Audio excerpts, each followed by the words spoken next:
greetings, one and all. Welcome to this beautiful, beautiful episode that Will and I have been very, very excited to talk about. Today's subject matter is going to be the filmography, if you will, of Paul Thomas Anderson. Will, how are you feeling right now? Yeah, episode 6. Episode 6 of Bad Role Models.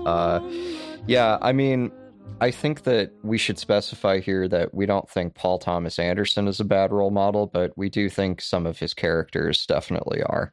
And that's basically what we're going to be talking about today. Licorice Pizza, yeah, I enjoyed that movie. I'll stand up for Licorice Pizza. Nah, I enjoyed it well enough, but the plot did bother me. I mean, you're allowed to be bothered by a movie. It was a fun movie. I enjoyed it. But we're not talking about Licorice Pizza today. We are talking about the 2012 film, The Master, which is Richard's particular area of interest. And then I think 2007 or 2006, 2007 film, There Will Be Blood. So that's more where I'm going to jump off from. But the reason Richard asked me, oh, you're done interrupting me, you bitch. No, I'm not. I never Pig will. Fuck. Pig fuck. You seem to know the answers to your questions. Why do you ask? I'm sorry, you're unwilling to defend your beliefs in any kind of rational. Oh, if you already know the answers to your questions, then why ask? Pig fuck. Dude, I'm so fucking stoked to unpack this movie. So insanely excited. Anyway, the reason Richard asked me how I was doing and then immediately started laughing is because he can tell by the look on my face that I am not fucking doing well. Watching The Master specifically drew me into a level of sadness that I've honestly not felt for over a year. And I had the opposite reaction. I don't think I had a standard reaction to the movie. I think I had a very personal connection to some of the events in the movie, and especially the music, and that it drew out a certain memory or a certain realization about myself that was like sometimes, particular pieces of media, they're like the perfectly cut key to unlock some segment of your brain that has always been there, but which you've kind of lost the GPS coordinates for. And when you hear that song or see that picture, it is like stepping on an emotional landmine that blows you 30 feet into the fucking air before you even know what's going on. Good Lord, Will, you do. So I think you need a hug, bro. I wish I was there. I do need a hug. Yeah, it's okay. It's okay. I'm a professional. I'm going to record a good podcast today. But Richard, you better start us off on The Master.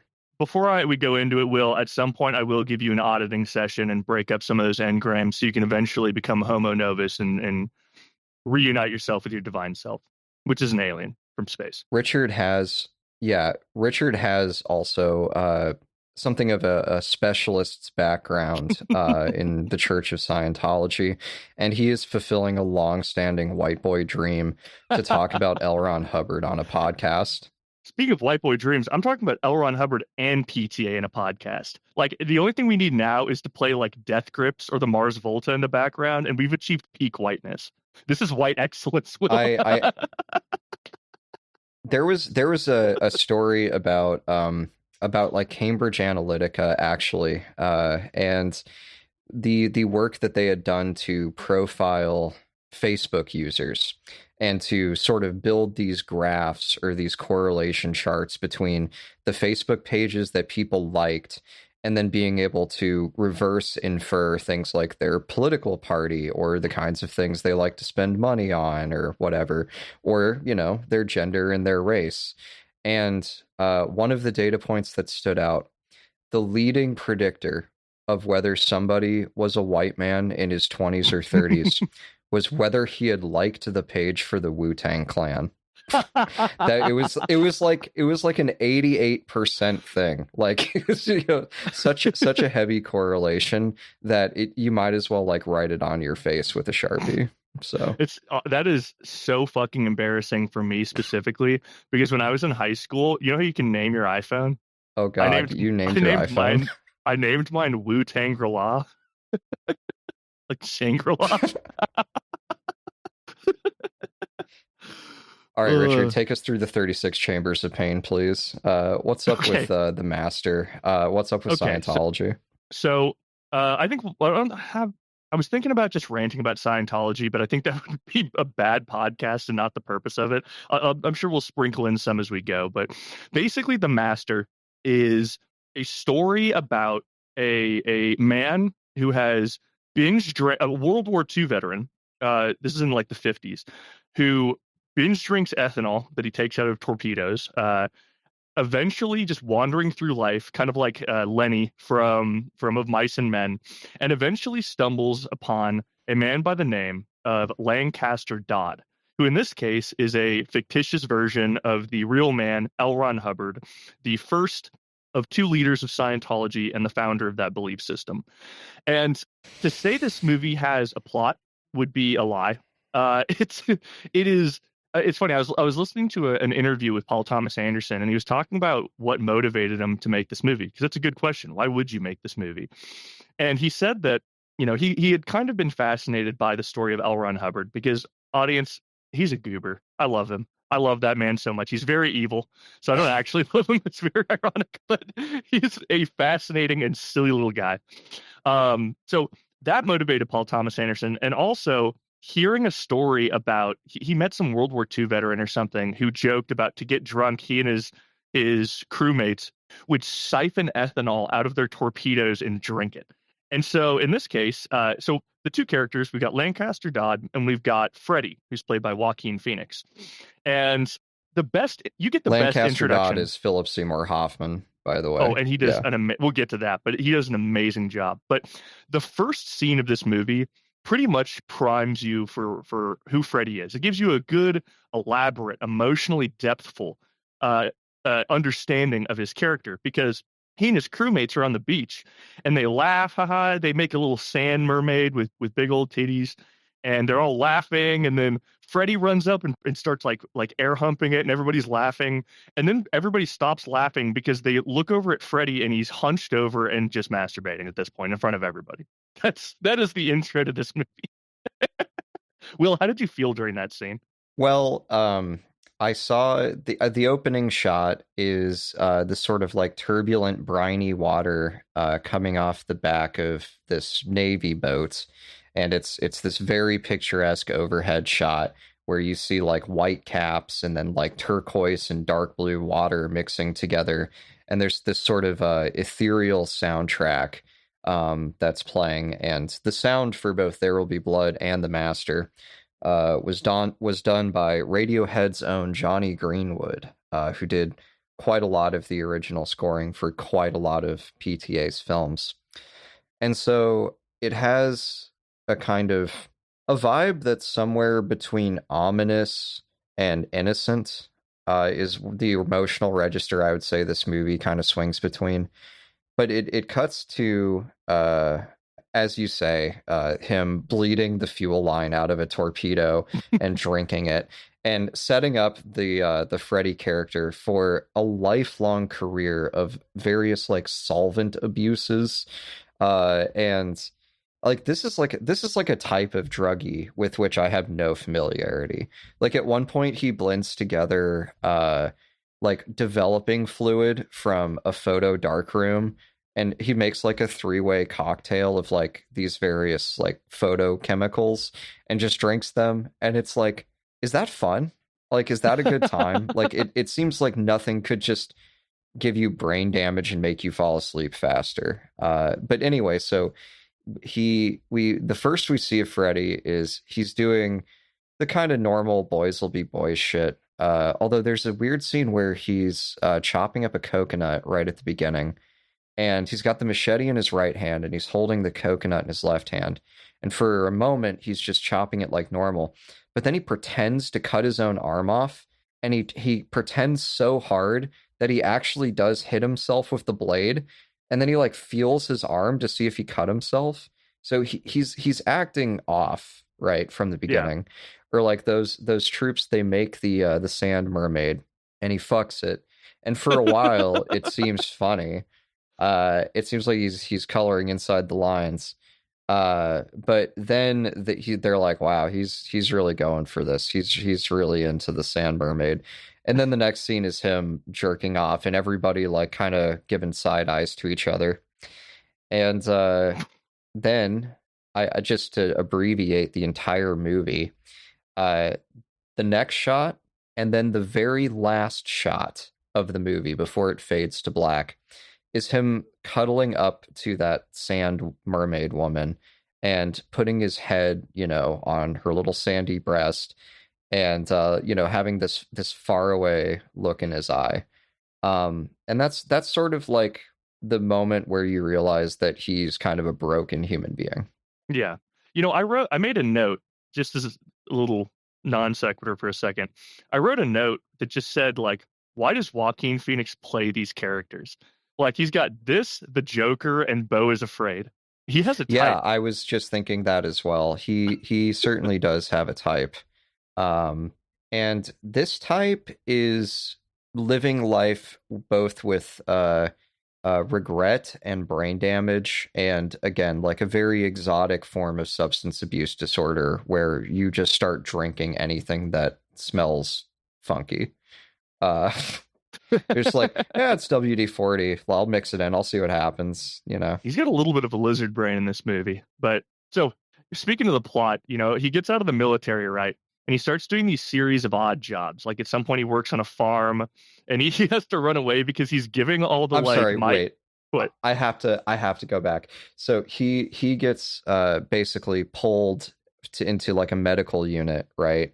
Because he's like a psych casualty. So he's on the boat with all the other crazy dudes. And there's a scene where he's going through the Rorschach blots, like the army psychologist shows him 3 ink blots in a row and just goes, just tell me what you see. And he holds up the first card and he goes, well, that's a pussy. That's a woman's pussy. And the guy goes, okay. And he puts that card down and he throws the next card up. He goes, what do you see now? And he goes, well, I mean, that's a cock in a pussy, like a cock going in a pussy. And the doctor like flicks the ash off his cigarette and just like puts the card down. It's like, let's try one more. And he shows him the next card and he goes, it's a cock upside down. You can see it, and then he traces it out with his finger. And then the look on the doctor's face is just like, oh God. Okay. The reactions people have to Freddy in this movie are amazing. Like, especially how much contempt Lancaster Dodd's wife has for him. But anyways, what I was saying was, Freddy goes to this migrant camp afterwards because he's trying to make, or at least this farm, and he's trying to make some money. No, he starts at the mall. He starts at the mall taking pictures. Oh, you're right. Yeah, he starts at the mall taking pictures. That's actually the scene that Will mentioned where he's drinking like that. Fuck it. I don't even remember what you called it, but there's this scene I love where he's talking to this woman who is shockingly attractive to be interested in Freddy. And so they go back and he gives her some of the hooch that he made. And she has the same reaction that everybody has to it, which is it's like drinking fire and glass mixed together. She's like, ugh. and I think they fool around a little bit or something. And so he goes back out. His job is he does photography. He goes out and he has this man he's taking pictures of, but he's so drunk that he's like, oh, that's like, I need to adjust something. And he's like playing with his tie and poking him. And the guy gets so pissed off that he just beats the shit out of him. Oh, God. Yeah, like I said earlier. He flies into a submental rage. He just goes off in a fucking low IQ brawl over absolutely nothing. I mean, a total provocation. Oh. Yeah, and that's another pattern is believe it or not, this man has impulse control issues and starts fights like a fucking hair trigger. But after one of the most common one of the most common symptoms of brain damage is impulse control and aggressiveness. Yeah. Well, I just finished listening to a podcast about Aaron Hernandez, and something they talked about a fuck ton was CTE and how that leads to exactly what you're talking about. Aaron Hernandez was a famous NFL star who killed like 6 people and then went to jail.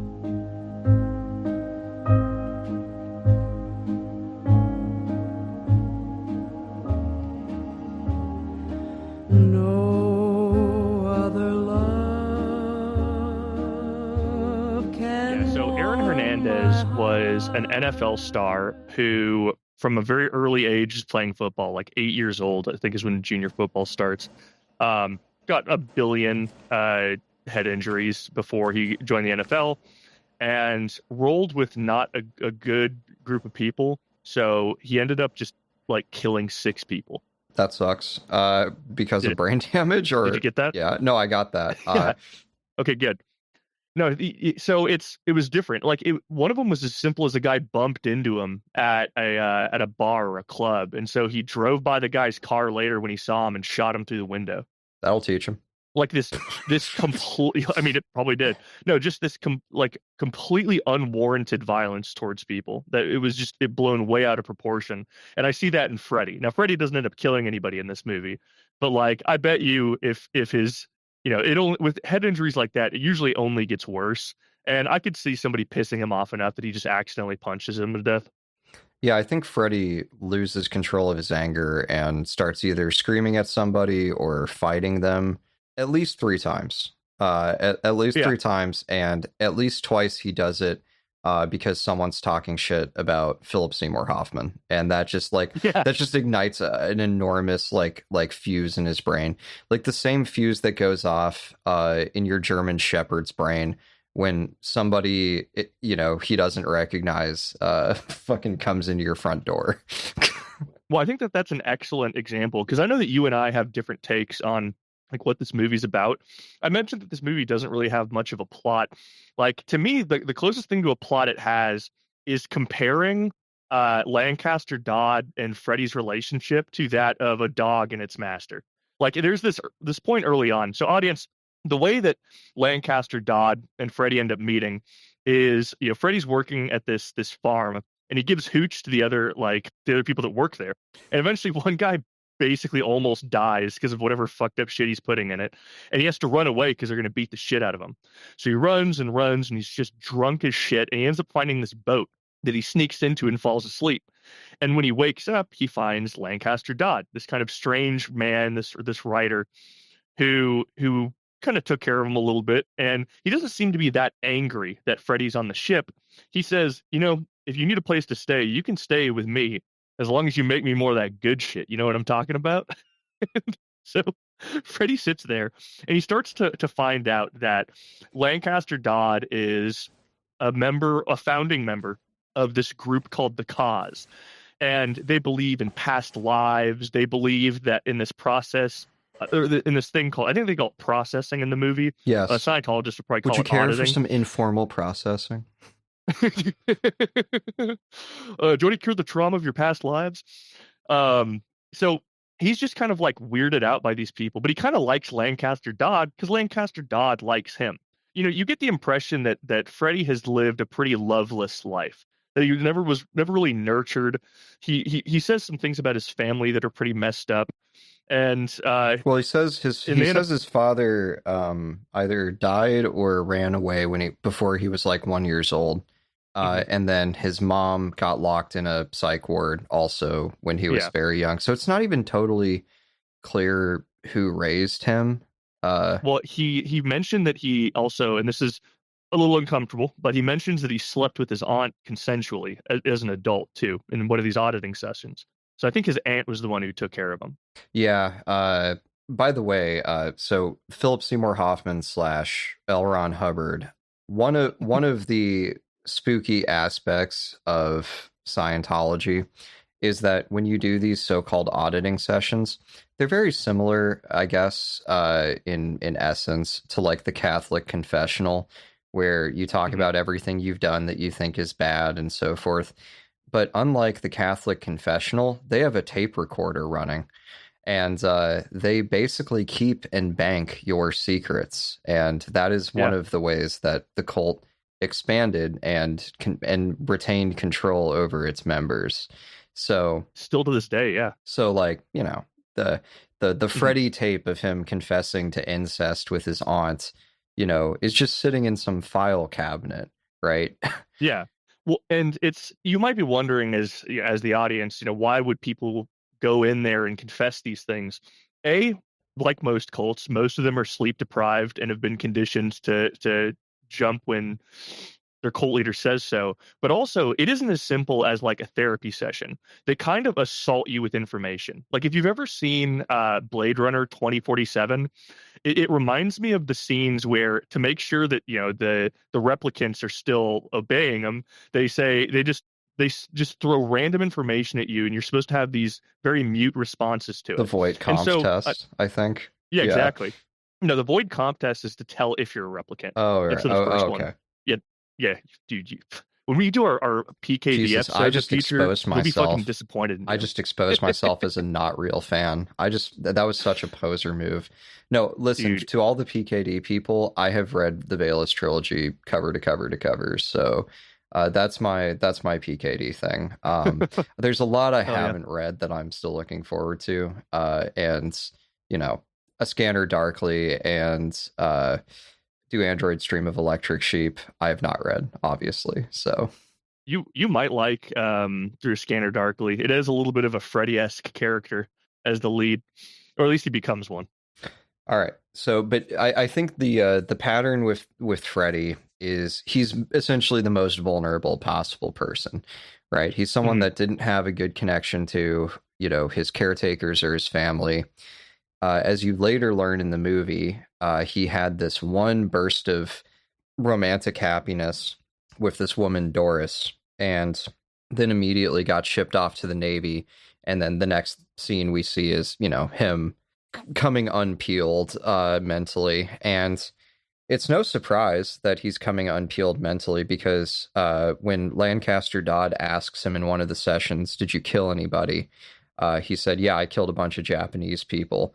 Because the first thing the first impression you get when you see the scenes of him in the Navy, I mean, he's nowhere near like combat. He's nowhere near anything that, feels threatening or violent. Looks like they're bored and listless and wasting time somewhere. And as a result, you're like, well, he can't be that traumatized. But then you're like, wait a minute, dude. Like, he was in the Navy in the Pacific. Like, he's definitely seen some shit. And so I think that's part of his sort of tragic backstory. So he misses out on Doris. He starts drinking poison every single day. He burns through 2 jobs where he fucks up the first one because he gets angry and he punches a guy, and he fucks up the second one because he's dumb enough to offer some other dude the shit he drinks all the time. And as a result, there is nobody in the world that gives a fuck about Freddy until Lancaster Dodd, for whatever reason, is like, "You're my kind of guy." Yeah. Well, I think that Lancaster Dodd is just amused by Freddy in his strangeness. And also, like I said earlier, he likes the hooch. In fact, there's this scene that I laughed out loud. It's before they do that first auditing session. It cuts to both of them. Actually, I think it's after the auditing session. It's strange because after that session, Freddy talks about all this awful shit, and Lancaster Dodd asks him, like, "How do you feel now?" And Freddy pauses and he smiles and he's like, "I actually feel good." And it's probably just because he's talking to another human being that is interested in what he has to say for the first time in his life. But he ends up giving Lancaster Dodd some of the hooch, and he swigs it and just goes, "Oh God."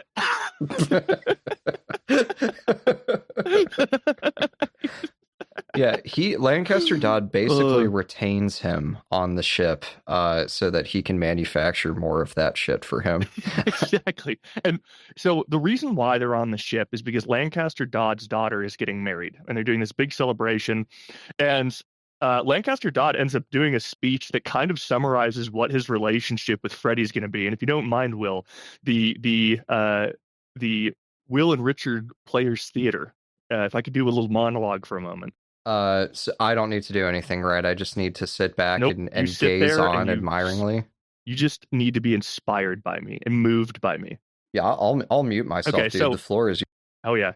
So Lancaster Dodd is very hooched up. The wedding procession's already happened. They're now at the dinner, and he stands up just hammered, and he starts to tell a story. He's like, now, how about this? Here it comes, swooping down on me, a large dragon, teeth and blood dripping red eyes. What do? A lasso. Whip it up, wrap it around its neck. I wrestle him to the ground. I snap, staying on my command. Or I step up. I say, sit. Dragon sits. I say, stay. Dragon stays. So now he's got a leash on and he's staying on my command. That's where we're at with it now. It stays on command. Now we're going to teach it to roll over and play dead. And that is basically what happens with him and Freddy. Excellent. Yeah, I think you clipped out your mic like 8 times there. That was beautiful. Whatever, keep it in. I'm keeping it in. Yeah, no, he does. I remember that speech. He starts off with a very strange non sequitur speech about how he tamed a dragon. And what's funny about the Lancaster Dodd character is that he starts out at the beginning as being just like an eccentric but basically charming, good-natured guy. And like a harmless, family idiot with a lot of money who likes doing nice shit. And you're like, okay, whatever. Like Lancaster Dodd has a pretty harmless vibe in the beginning of the movie. Yeah. And then over time, as the cult grows and as his quote unquote beliefs become a bit stranger, he starts to get scarier and more austere, and you start to sort of realize what everybody in the cult is realizing, which is A, he's making this shit up as he goes along, and B, the shit that he is making up, it's out there and it's not that good or useful. Yeah. So audience, I've read Dianetics, which is kind of the seminal text of Scientology before, and I gotta say, don't read it. It is such a crock of shit. And don't get me wrong, I love a good old crock of shit, and that's why I read it. But it is he is when you start to unpack L. Ron Hubbard, the real guy, he is such a man baby. And I think that's why I find him so humorous. With a lot of cult leaders, there is this insidious sexual edge to their control, and there's these other things. From what I understand, there really wasn't any sexual urge to L. Ron Hubbard. He had mastered all of his animal impulses. Yeah, and instead, what thrilled him was telling people that he was a successful race car driver in his past life, or that he was a cowboy, or that he was the excellent captain of a ship that he mastered, which is ironic because the real-life L. Ron Hubbard served during World War II and was put in charge of a submarine, and at some point, that submarine detected a signal. And they were like, oh, God, it's a ship. It's a Japanese sub or something. And so they kept on dropping ordnance on it. So much fucking money worth of ordnance.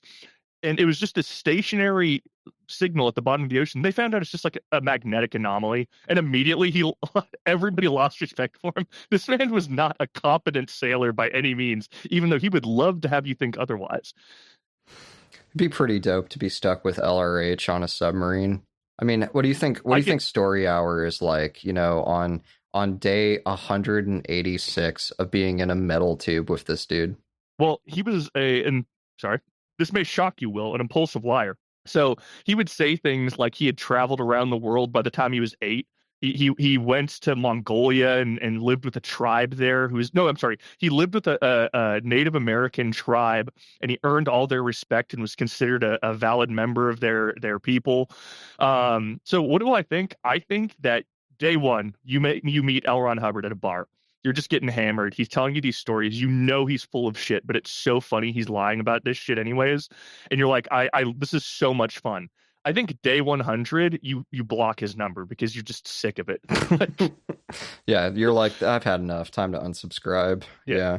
The thing about compulsive liars is they really show you how stupid they think you are with some of those lies and how inconsistent they get after a while. Like, they really show that they think that you are an idiot because they lie to you like a child does, and that's what L. Ron Hubbard did. He lied like a child. And that was that came up in that scene with Laura Dern. It was nice of her to planeswalk from the David Lynch universe over into the Master for a moment, where in the 1950s, Laura Dern is one of the like early adopters of Scientology, and she, experiences all these past life regression sessions where the patients lay back on couches and they're basically put in a trance and told to, remember what it was like in the womb and remember what it was like, before being in the womb, and oh, you were Joan of Arc 400 years ago. That's crazy. Yeah, that totally. But at any rate, the new book comes out, The Split Saber, and she goes up and she's being super polite and super respectful, and she just says, "Hey, in the new book, I noticed that you changed the words for doing these past life regression sessions, where instead of saying, 'Can you remember?' now you're saying, 'Can you imagine?'" And I thought the whole point was that this wasn't just our imagination, that this is actually real, that the things that we're experiencing in these visions are, our soul from a past life. And Lancaster Dodd, after trying to deflect her off this point 2 or 3 times, just eventually explodes in her face. And, Philip Seymour Hoffman's like beet red pressure cooker, bulging eyebrow thing. So he just screams at her, and then he like recollects his composure and just says very flatly, and I'm going to remember this line and use it. "This is the new work. This is the new work." Yes. Yes. If our previous method was to induce memory by asking, "Can you recall?" doesn't it then change everything if now we say, "Can you imagine?" We are invoking a new, wider range to account for the new data. "Can you imagine?" allows for a more creative pathway to the mind. More open. But if the new... What do you want? Helen.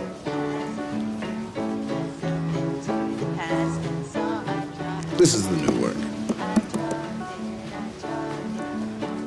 And so anytime, like if you're out there and you hate this podcast, guess what? This is the new work. This is the new work. This is the new work. Okay.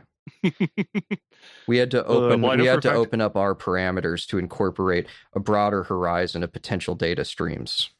We should just we should just found a cult. I can get myself a race car bed and call myself a captain and stuff. Oh, so I want to give the audience some context. Some of this shit, I mean, it is insane, but we should probably clarify one specific belief of Scientologists that kind of inform why they do these auditing sessions. So long ago, are you about to before provide humans inhabited, spoilers for a religion? I'm about to provide spoiler alert. If you haven't read Dianetics, read it before I say this. Are you gonna go all the way through the Wall of Fire? I'm gonna go all the way through. I can't wait to get like lynched by a Scientologist someday when they hunt us down. I don't mean to them. mock anybody's faith, but if you want me to not mock it, then you have to stop keeping people in camps. I don't really care about your metaphysics. It's more how you interface with like the real world that bothers me. Yeah, honestly, guys, Scientologists, please don't be mad at me, because if your current leader wasn't such a psychopath, I would honestly think you guys rock.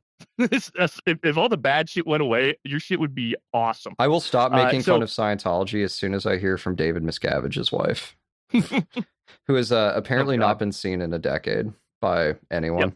Well, it's almost certain that she has passed away. So a lot of Scientologists go missing when they criticize Scientology. And most of the time, that means Scientology has camps littered all over the world. And that usually means that they are living in a detainment camp where they just do a bunch of Scientology chores. So a lot of people speculated that maybe his wife was in one of these camps. And eventually, like less than a decade ago, some American law enforcement had it. And they were like, "You need to give us proof that your wife's still alive." And so he's like, "Okay, come to this one camp." They go there, they meet a lady. And she's like, "Yeah, I'm Dave Miscavige's wife. I'm totally chilling. I'm cool. We're good. I want to be here." And then the police leave. But in a rare moment of doing a good job of investigating, one of the police officers say, "Okay, give us a DNA sample." It was a different woman, dude. She's not alive anymore, Allegedly. which is tragic. Allegedly. You're right. Allegedly in And David. Minecraft. Yeah, allegedly, Dave Miscavige is. I'll say this much for legal reasons. David Miscavige totally isn't an absolute psychopath that murdered his wife. I swear he's not. This is a satire, parody, and comedy show. This is not for factual reasons. We can always make the Alex Jones defense, which is that we're actually playing a character. And therefore, whenever we talk about things that appear to be news or information, we're actually just performing like a part from a play, like Saturday Night Live. And that anyone who believes this, is automatically missing the point. Yeah. One of the greatest moments in American history was when Alex Jones's defense attorney accidentally sent 2 years worth of his text messages about Sandy Hook to the prosecution, totally by accident. Yeah, there's some pretty cartoonish lawyers on the far right. One of them's currently the attorney general, Pam Bondi. Anyway, I want to talk about something happy like Scientology. Yeah, you're bumming me out. Yeah, right. Let's get back. Let's get back to the master. So really quickly, I just wanted to establish in Scientology, they believe that at some point we are effectively the descendants of omnipotent aliens. These beings of energy that spent their entire existence playing in the cosmos and traveling around. And at some point, their one malicious trickster entity named Xenu convinced all of the I don't remember what they were called originally. All the aliens to come to Earth, and he sealed their souls in a volcano. And because of that, we are now locked in an endless cycle of reincarnation. But the issue with reincarnation is when we experience addiction, tragedy, any sort of trauma, it becomes what they call an engram. And your engrams, your traumas, stick with you throughout your lives. Every life you live, you just accumulate more and more. And that's why, to them, auditing is so important. Because the idea is during an auditing session, you break up your engrams. And eventually, once you've broken all your engrams, you become what they call clear. But then there are Super Saiyan. It's like Super Saiyan.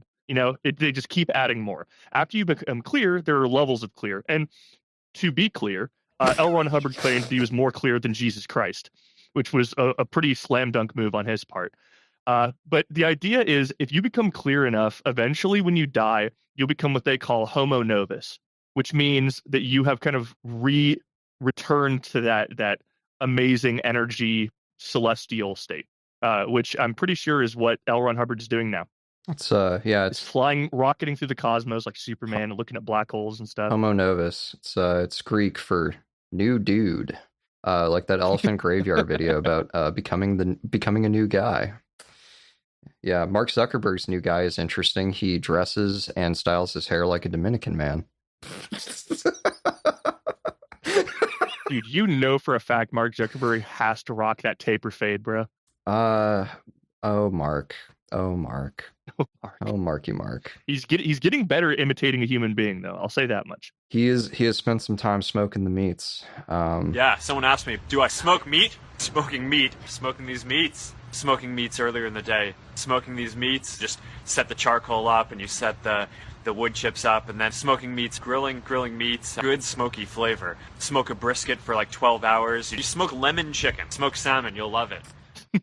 Doing jujitsu, apparently very well. Oh, that part's cool. I'm into that part. I was so sad when the Zuckerberg versus Elon Musk promo fight never happened.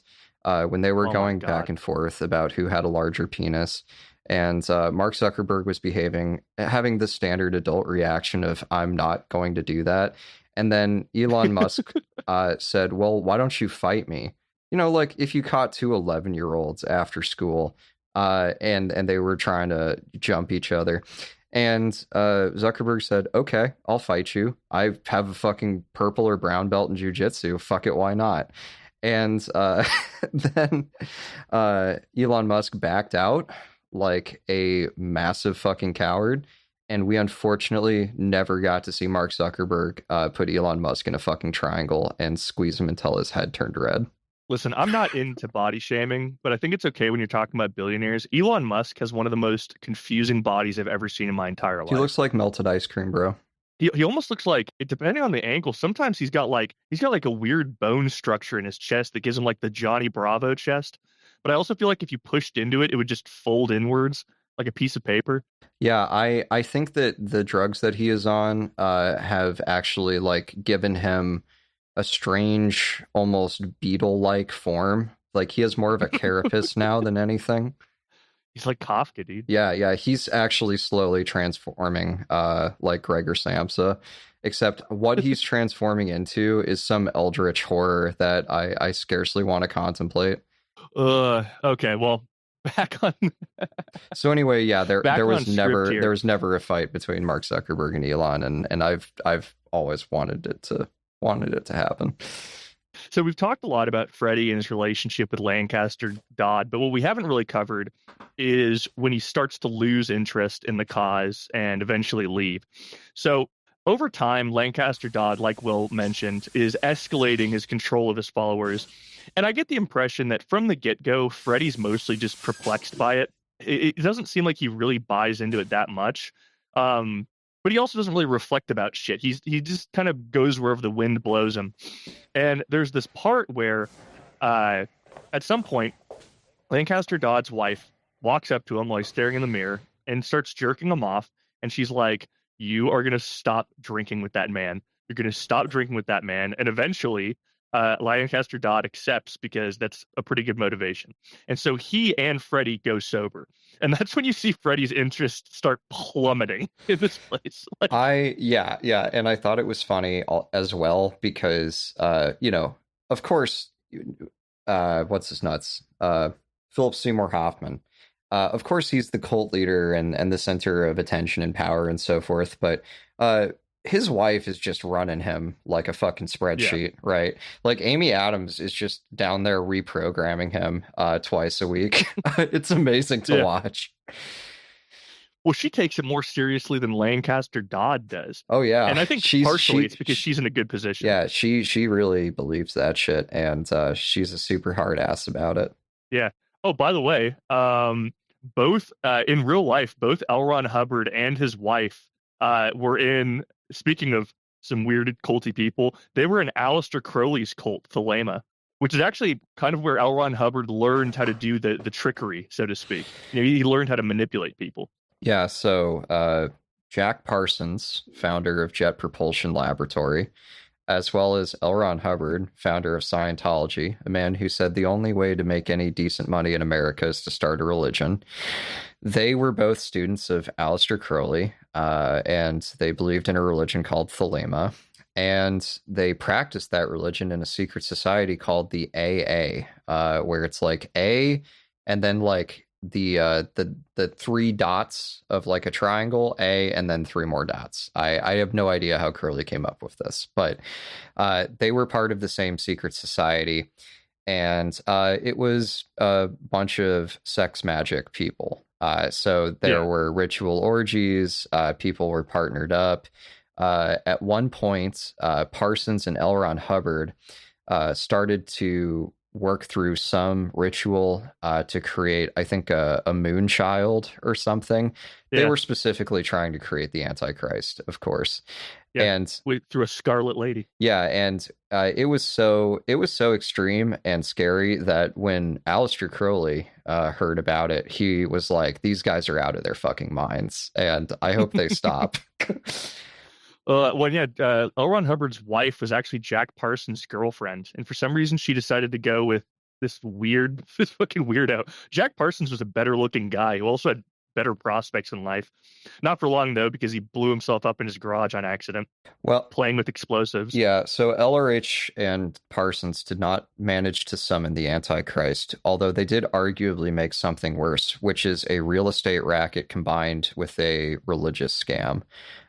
So that's what basically the Church of Scientology was. Honestly. And that was the early source of its power, was that it was extremely aggressive about purchasing and holding on to land.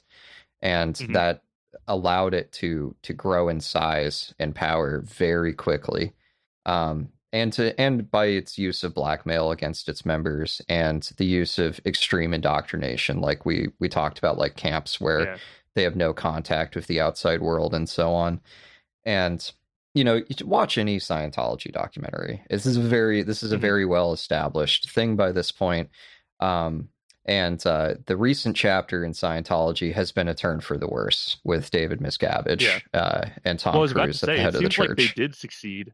It seems like they did succeed in making the Antichrist. Dave Miscavige is not far off. Yeah.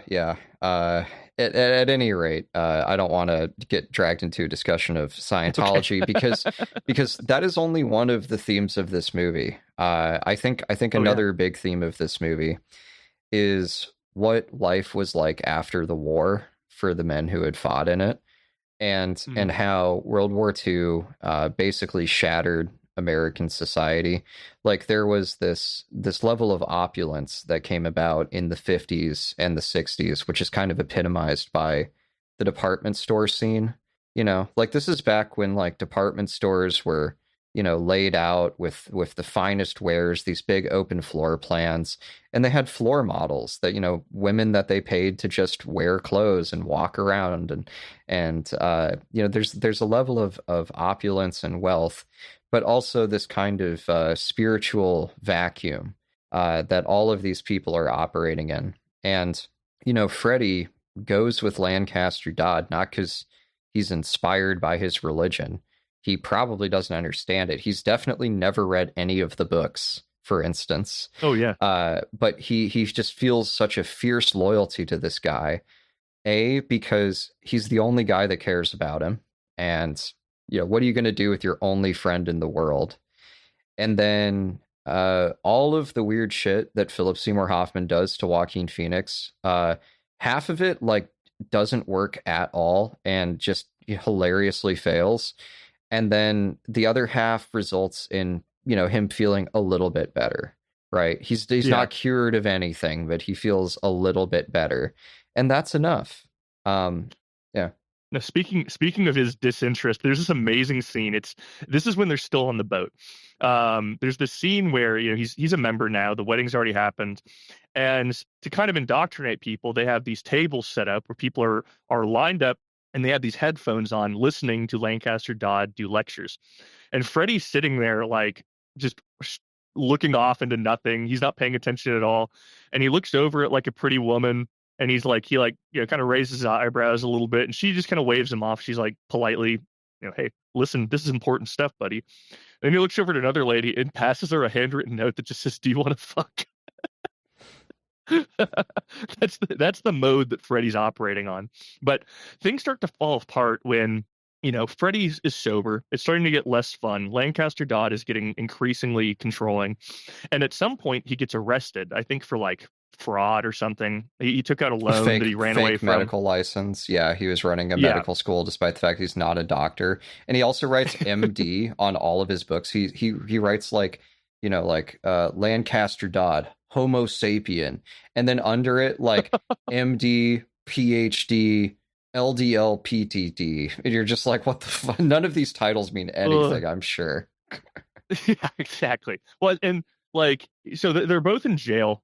And it's, speaking of what I talked about earlier, how Freddy's kind of like a pet to Lancaster Dodd.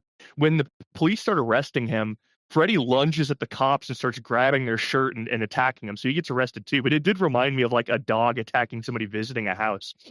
But they go to jail, and Freddy is pacing in his cell. He's in a cell adjacent to Lancaster Dodd's, and he's pacing. He's super pissed off. He like grabs, I don't know, a piece of a sink and rips it off the wall. And Lancaster Dodd goes right back into his own bullshit. He goes, "Your fear of imprisonment is an implant from millions of years ago. This battle has been with you since before you know. This is not you." And Freddy just goes, "Shut the fuck up!"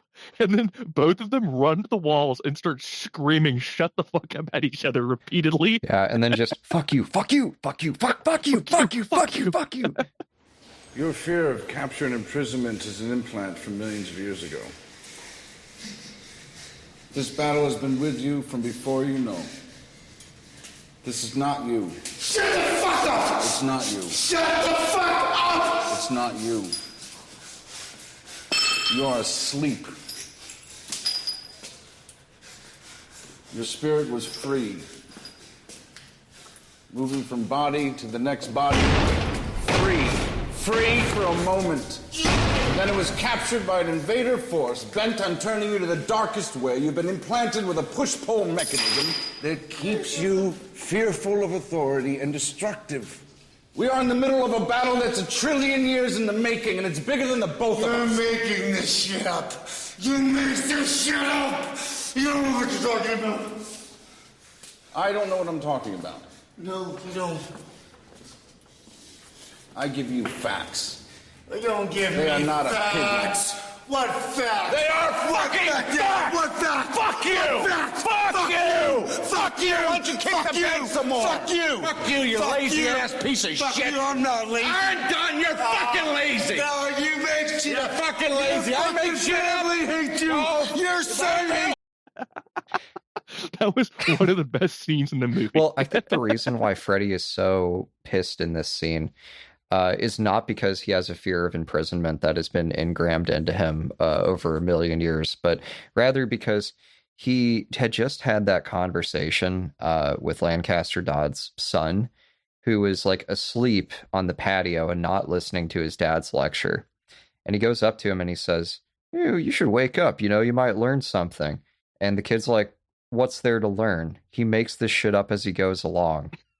Don't you know that? Everyone knows that, man. Are you like, it's like the last kid to find out that Santa isn't real, is the way he explains it to him. And at that moment, like, you kind of see the wheels turning. I think he also flips out and attacks him.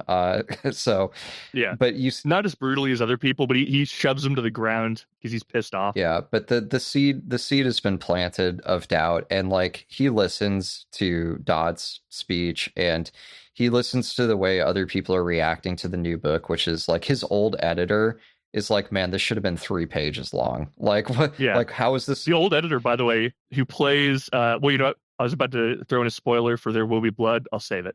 Go on. But at any rate, another guy says, I think Lancaster Dodd is full of shit. Freddy again beats the shit out of him, but you can tell that he's started to doubt, and he's also realized that, like, this hasn't done anything amazing for him. Like, he's still sad. He's still angry. He's been following this guy around for 10 years. He doesn't have anything that's real.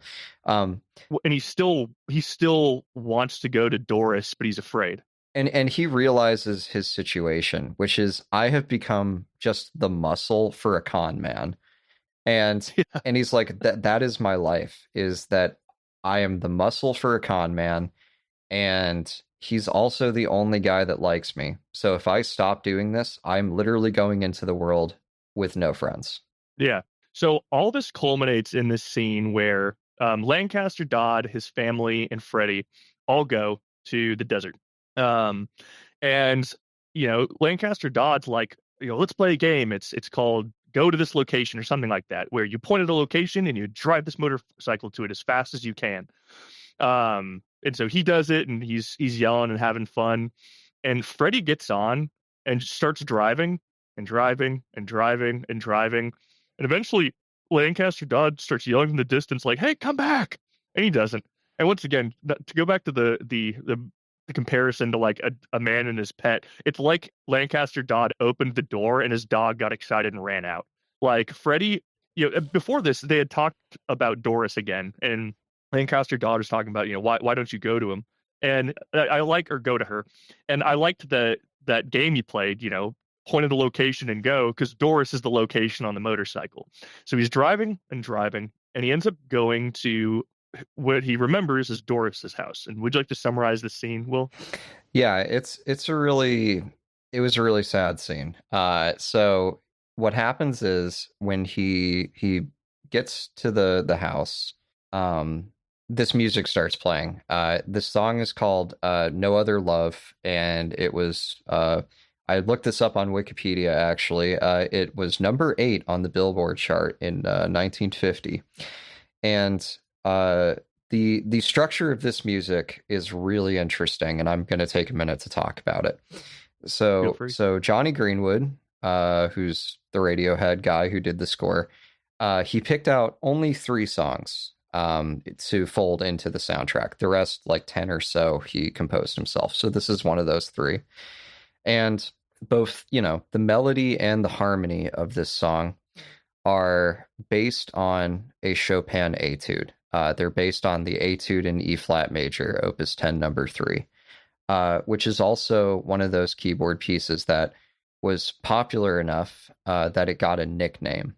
And the nickname that it got was the Tristesse, because literally everyone who has listened to this piece of music has concluded that this piece of music is about nostalgia for lost love.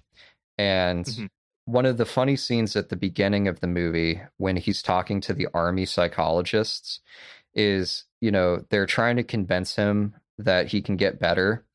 And Freddy doesn't know any like psychological vocabulary at all, so he's kind of just making up words. But he says, I think I'm afflicted with what you guys would call nostalgia. I have too much nostalgia, or something like that. And so he gets to the house. This music is playing. It's the Chopin Etude Opus 10, number 3. And he opens the door to try and find Doris. And the mother, who's much older than she was in the flashback memory, answers and explains that Doris is married and has 2 kids and lives in Alabama.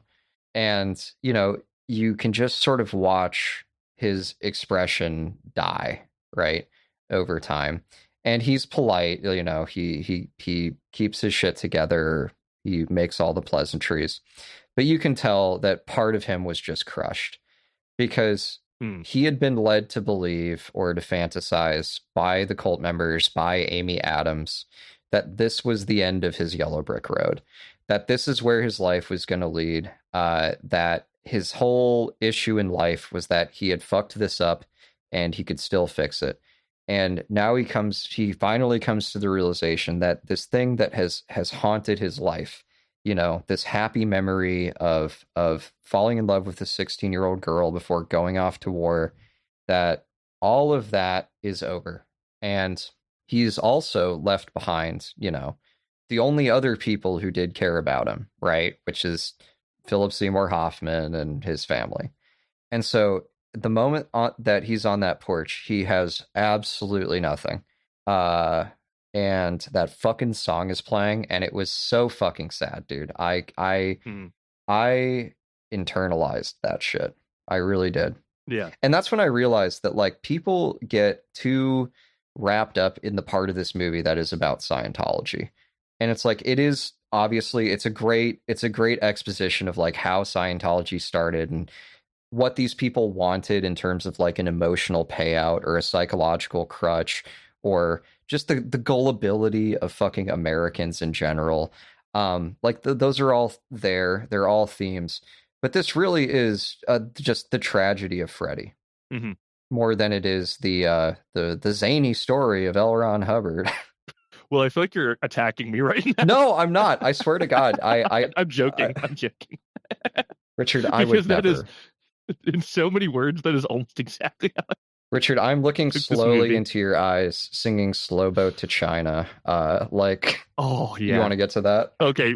I think we can start wrapping up the discussion about the master, but I do want to talk about the ending. So Freddy is pretty devastated, and he doesn't end up going back to the cause. He just starts going around and working again, and he ends up having this dream where he's sitting in a movie theater and he's given a phone, and on the phone, Lancaster Dodd, something that they've talked about throughout the movie is Lancaster Dodd is like, I remember you from a past life, but I can't exactly pin down what it is. And in this dream, Freddy picks up the phone and Lancaster Dodd tells him, hey, come to England, come and visit. I think I remember who we were. And so Freddy just says, hey, fuck it. And he ends up going to England. He goes, he says that he is the photographer for Lancaster Dodd, that he was invited. They let him in. And he has this conversation in a very large room with Lancaster Dodd. And his wife is there, still very intimidating, still definitely in control, kind of working Lancaster Dodd like a puppet. And Lancaster Dodd, I think Lancaster Dodd knows that Freddy's not going to rejoin, but he kind of suggests it. I think he misses him. He misses his buddy, his little hooch friend. And he says, I actually recall, and this is another scene where I laughed because it's such a crock of shit. And you can tell at this point that Freddy knows it. Freddy's not upset by it because I think he almost finds his weirdness like quirky or like charming. He's like, I recall that you and I both ran a printing operation. We printed news, and at some point in France, and at some point we were in this. Our village was under siege, and we would tie news to balloons and put it over. We did this 63 times, and only 2 of them went missing. And he stops, and he's so amazed with himself. He's like, 63 times. Can you believe that? And Freddy's like, okay.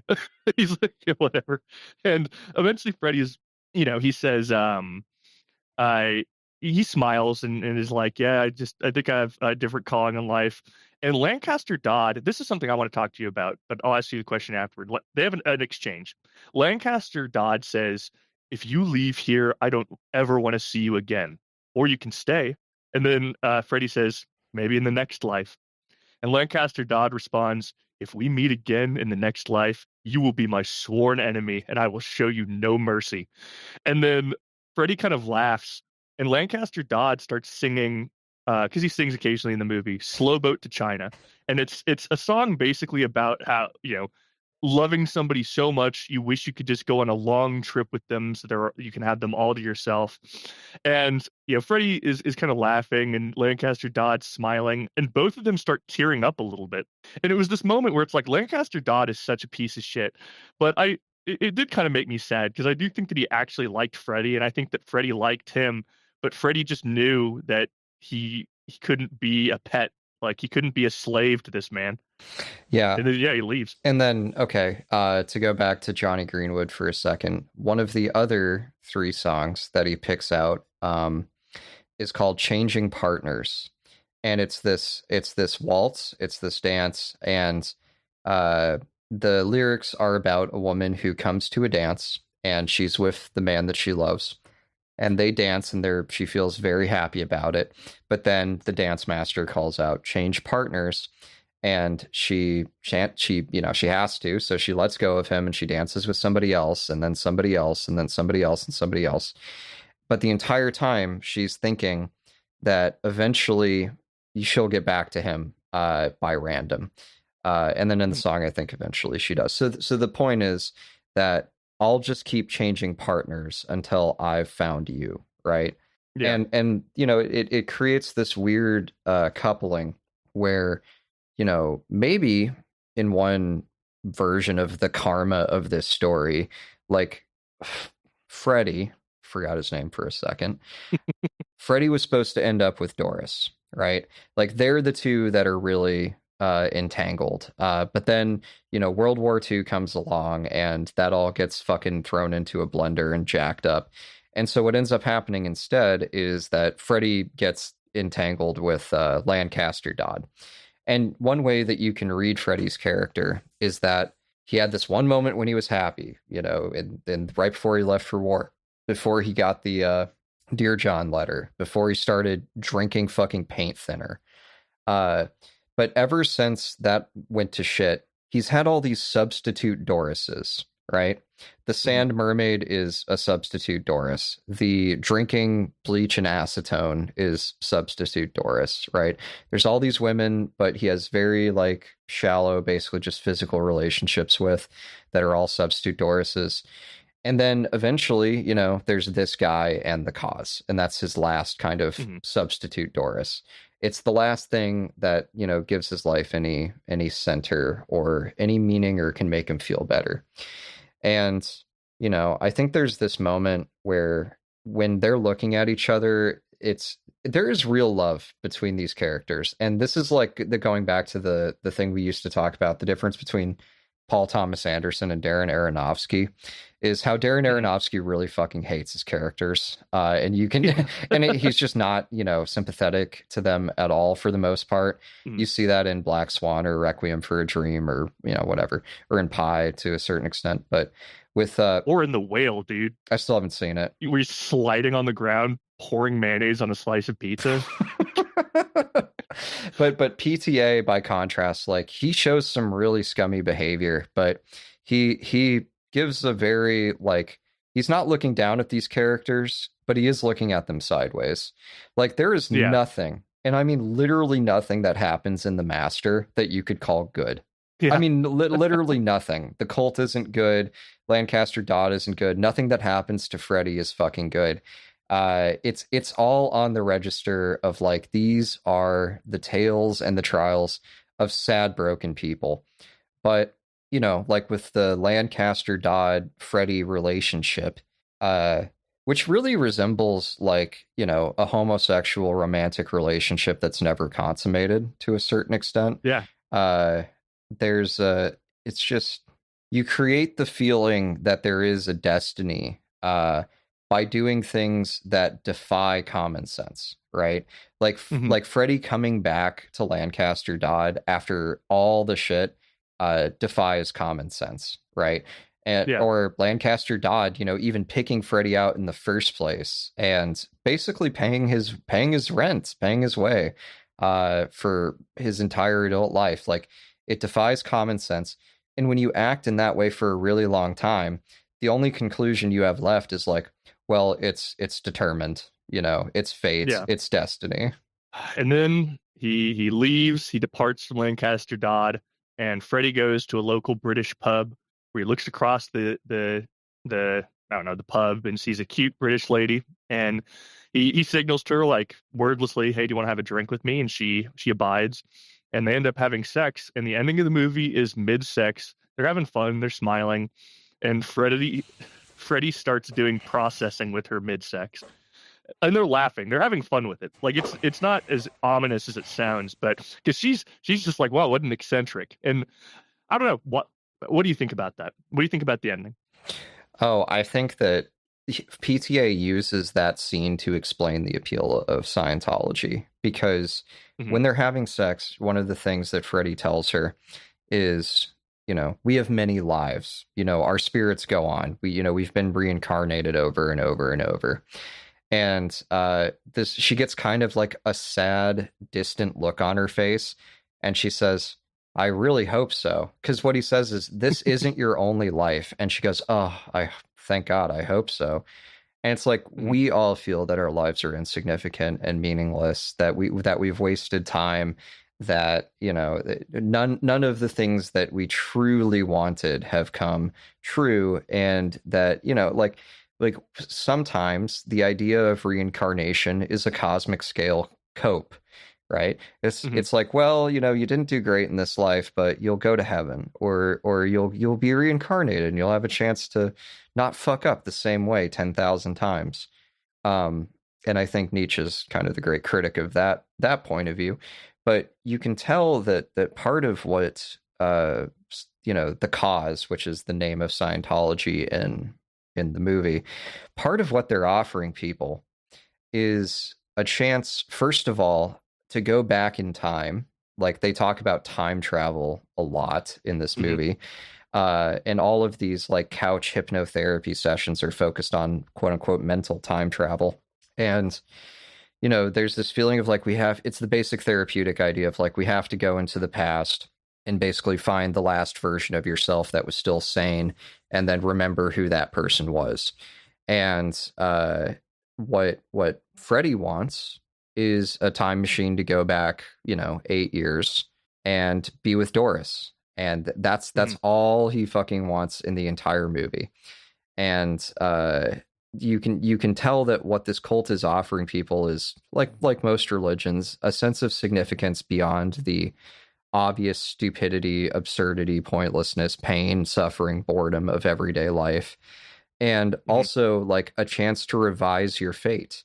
You know, like there's a scene where this is one of the weirder scenes in the movie, like one of the ones that has fewer explanations, but there's a scene where Freddy is asleep, like in this mansion that's ran by the cause.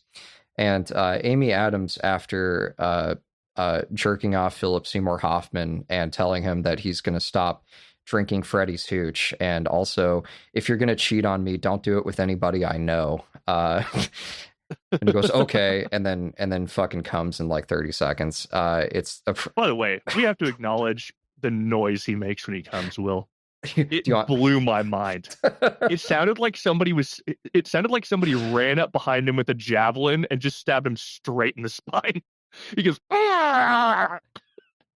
Yeah, and again, like in that scene, you see who the real cult leader is. You see who the real actual Machiavel behind all of it is. But at any rate, so Amy Adams goes out and she wakes up Joaquin Phoenix, and she says, I want you to, first of all, she makes him promise to stop drinking fucking developing fluid. And he goes, okay. And then she says, all right, I want you to close your eyes and think about something that you really want and just place that in the future for yourself. Okay. All right, there it is. And she says, open your eyes. And she goes, now you can have that whenever you want. You can go to that. That'll be waiting for you. And it's like, well, we know what he picked. He picked Doris. Mm-hmm. And then even there's that parallel scene where they're in the desert and Philip Seymour Hoffman says, pick a point and go straight at it as fast as you can. That's the game. Mm-hmm. And he picks the point Doris and goes straight at it. But unfortunately, Amy Adams isn't a genie and can't do magic. And Doris was never an option to begin with. And so he reached his destination, but there was nothing there. And that's, I think, the kind of subtitle of the movie as far as Freddy is concerned. It's like he went off in the direction of his desires and his dreams. And when he arrived there, it was an empty fucking room. Mm-hmm. I do. You mentioned that nothing good happens. I don't know. I was left after the movie. Like, by the way, I told Will off air that this is such. Watching these movies was so much easier than when we did the David Lynch episode. It's not nightmare fuel that makes me sad and want to curl up in my bed. I didn't go into these movies like literally like preparing to like drink or grip the the armrest or something. It was a much easier viewing experience, much more enjoyable. But I felt like in the movie, Freddy's still Freddy. He's not going to go and become a CEO after this. But I got the impression that Freddy has a greater feeling of A, acceptance, and B, agency. Well, I think the way that PTA ended the movie, where the very last scene is him back on the beach with the mermaid, is kind of an indication to me that he is going to be, as he told the army psychologist, afflicted with nostalgia until he dies. Mm-hmm. That he is now fully trapped, because what does he have, really? He spent all of his time living with these cultists and being the weird traveling companion of Philip Seymour Hoffman, and he's left all that behind. And Doris is out, and it's not like he's got any material resources or other friends. And it could have showed him, riding away into the sunset, or just like the beginning couple scenes of some new life in some new place for trying some new thing, and then cut to black. And that would indicate that his life's going to go on. But the fact that he flashed back to that scene where he was in the Navy and he was cuddling up to that substitute Doris, and it's like this is what his existence is stapled to, and he's just running out the clock now. He's going to be pining away for that 16-year-old girl until he dies. Jesus, I hope he's okay, even though he's a fictional character. Not everybody gets a happy ending. It's a tragedy. I'm going to make The Master too, and it's just about him having a good life. It's about him managing a Starbucks. It's like wanting to rewrite Of Mice and Men or something, where it's like, actually, they both got a great union job, and before long they were putting a down payment on a house, and had met some lovely ladies, and what we're talking about is literally the plot of a shitty comedy I watched when I was a kid called Hamlet 2.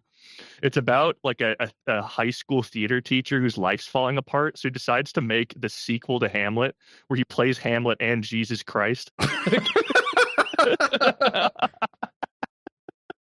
I thought about rewatching it recently, but I looked up its ratings and it's pretty bad. So, but maybe who knows? Maybe I like Freddy Got Fingered. That's a horrible movie. And I liked Nothing But Trouble. Recent political activities have raised my level of interest in the history of the Third Reich, and so I read a very, very long, very dry biography of Joseph Goebbels. And Joseph Goebbels was apparently a failed playwright. Like, the thing that he wanted to do when he got out of college was, write theater plays. And he wrote one called The Wanderer, where he basically did a self-insert, except he self-inserted as Jesus Christ and then essentially rewrote the Passion. And it was never performed. But you could tell from an early age what kind of guy you were dealing with here. Yeah, it's amazing that Tommy Wiseau didn't go on to be a dictator. Yeah, that's because you want to actually do what Goebbels did, which is get political power first, and then you can just order your plays to be performed, which is what he ultimately did. Fair. Yeah. Alrighty, Will, do you have any last comments or thoughts about The Master? Poor fucking Freddy, dude. God damn. Pour one out for Freddy. Yeah, Bo's been afraid for a long time, actually. Yeah, I really want to. My headcanon is that all of Joaquin Phoenix's characters are just connected. It's just those are just different decades of the same guy's life. Like the sequel to The Master is the Joker. To be fair, I was thinking about the Master as a sequel to Blue Velvet, where that's what happened to Laura Dern. Oh yeah.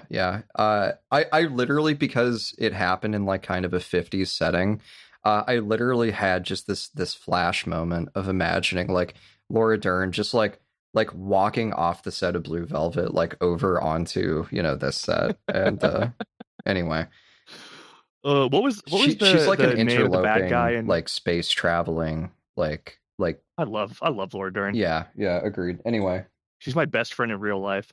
Yeah, we send each other Instagram reels, actually, me and Laura Dern. Yeah, she's my girlfriend, but she goes to a different school, so you're not gonna see her in my school. Okay. Well, Will, why don't you pull the string on that bottle rocket and get us started with There Will Be Blood? I would love to, but first I need to collect my thoughts. Well, Will, I have a question for you. Yes, Richard. If you were born in 1890, what would you want your profession to be? Bullet salesman. I'd be right on time for World War One. The guy that manufactures artillery rounds. Honestly, dude, I think I'd be like a boatswain for one of those big, like in Louisiana. Not boatswain. I'd just be the captain of one of those big luxury ships that people have brunch on. You get one of those like weird like steam powered like paddle ships, that are just going upstream, through the Mississippi or whatever. Yeah, it's got like bicycle. You have to work it like a bicycle for some reason, just moving your feet. Yeah, exactly. It's actually you got 4 or 5 guys hanging off the back there, just like kicking the thing down on each rotation. Just hanging off the back like a barrel of monkeys. Six dudes just running like hamsters on the little water wheel. God damn. I know I've said this on a previous podcast. I'm so glad that I was born and not a fucking year earlier. So, audience, just to cut the shit, we're talking about There Will Be Blood. It's a movie by Paul Thomas Anderson. It came out right in the middle of probably the largest war ever waged purely for oil, the Iraq War. So I think it had a little bit of topical poignancy, considering that the movie is basically the life, not even the life story, but the adult career of a certain type of American narcissist, a real hard ass OG rich guy. One thing that becomes clear when you watch this movie is that the billionaires and CEOs today are soft as fuck. They are nothing compared to like Cornelius Vanderbilt or John D. Rockefeller or our movie's doubtful protagonist Daniel Plainview. Played like a genius by Daniel Day-Lewis. One of the best pieces of acting I have ever seen in any movie ever. Daniel Day-Lewis absolutely becomes this tortured, dark, twisted, transactional, cynical, deeply a-religious non-believer of a non-believer that I think I've ever seen. Most stories are kind of archetypal in their narratives, and like if you look at the plot of pretty much any movie, you can find an equivalent in like mythology or in Shakespeare or whatever, right? Where you're like, oh, I've seen this plot before. This is kind of like Hamlet, or oh, I've seen this plot before. This is kind of just like the Hercules thing where he has to overcome all these obstacles, and then he ascends. This movie, the structure, the plot of it, it was unlike anything I had ever seen. It was this one guy really comes out of nowhere, comes out of complete obscurity, and just twists a path of destruction like a cyclone through the lives of all these people, and then dies. And that's and not even, he doesn't even die in the movie, but nonetheless, it was a very bleak and harshly linear plot. And this movie rocks. This movie is so good. Hell yeah. Yeah, and I'll get into it before long. Yeah, it's funny because you and I watched this for the first time when we were both 17. We watched it separately. And you and I kind of had opposite reactions. I have a very different opinion than this now, but when I first watched it, to be honest, I was mostly bored. I didn't like the kind of loose plot. I didn't understand a certain thing that Daniel Plainview does at the end of the movie. I didn't really get it. I didn't get the plot with his brother. And after rewatching it, yeah, hot take, it's one of the greatest movies of all time, and pretty much everybody who watches it will tell you that. It's fucking incredible for a myriad of reasons.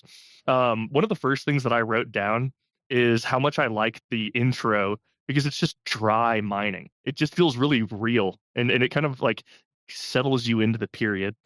So yeah, the first scene is really interesting because it opens in a way that kind of reminds me of Stanley Kubrick. Like, think about 2001: A Space Odyssey in that first part of the movie where they're in like the fucking Great Basin of Africa or something, the Great Rift Valley.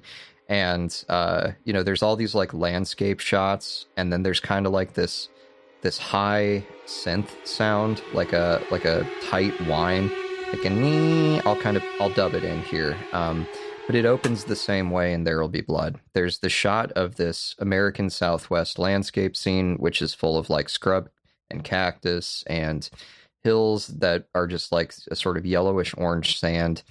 And then this high violin sound comes in, and you feel that what you're looking at is very ominous. It creates an extremely sinister vibe. And the next scene is a scene of these guys mining, and they're down in the basement of this pit, and he's down there scratching into the rock with a fucking pickaxe, and getting covered in coal dust. And you go through all the mental catalog of thoughts of like, thank fucking God I don't have to be this guy. But you nonetheless get the impression that like this is this guy's existence. It is back-breaking, dangerous manual labor, carving gouges into the earth and leaving behind, toxic sludge and shit when you're done, blowing shit up with dynamite, and looking down there in the absolute muck, right? Whether it's filled with like, toxic, water, whether it's just a dark chasm, you're as close to the physical equivalent of hell really as you can get.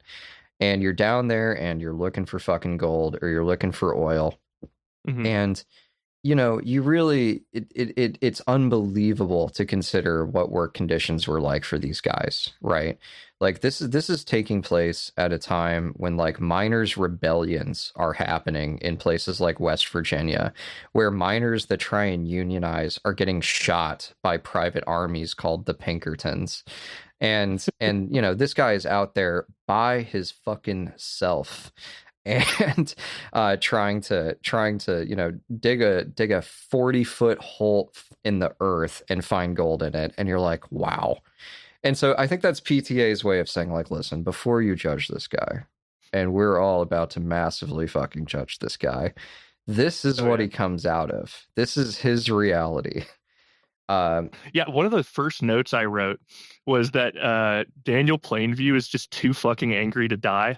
Like, there are multiple times in this movie where he should have died and didn't. For example, Will was talking about the initial mining scene. At some point, he's down there, he lights the dynamite, and he crawls up this ladder he had and waits for it to explode while he pulls his tools out. but unfortunately he can't get his tools out in time, so it blows up. So he goes back down to inspect to see what the damage is with his tools, and a part of the ladder breaks. And he falls down, God, I don't know, 15 feet and gets knocked out. And he comes to screaming, and he has to pull himself out up this like 20-foot long ladder with a very broken leg. And then it zooms out and just goes back to those desert shots and shows him just crawling across the earth to get there. Because the big thing is, even though he's obliterated his leg, he found oil. And so he is literally crawling on his hands and knees to town just to get that spot mined and start making money. I actually had a question I wanted to ask you, Will. Do you think that he is on the antisocial spectrum, or do you think that he is just an incredibly harsh and brutal man formed by a harsh, brutal, and indifferent world? I think you'd have to know about his childhood, right, to have a grip on that. I don't think at any point in the movie they really elaborated on what his background was.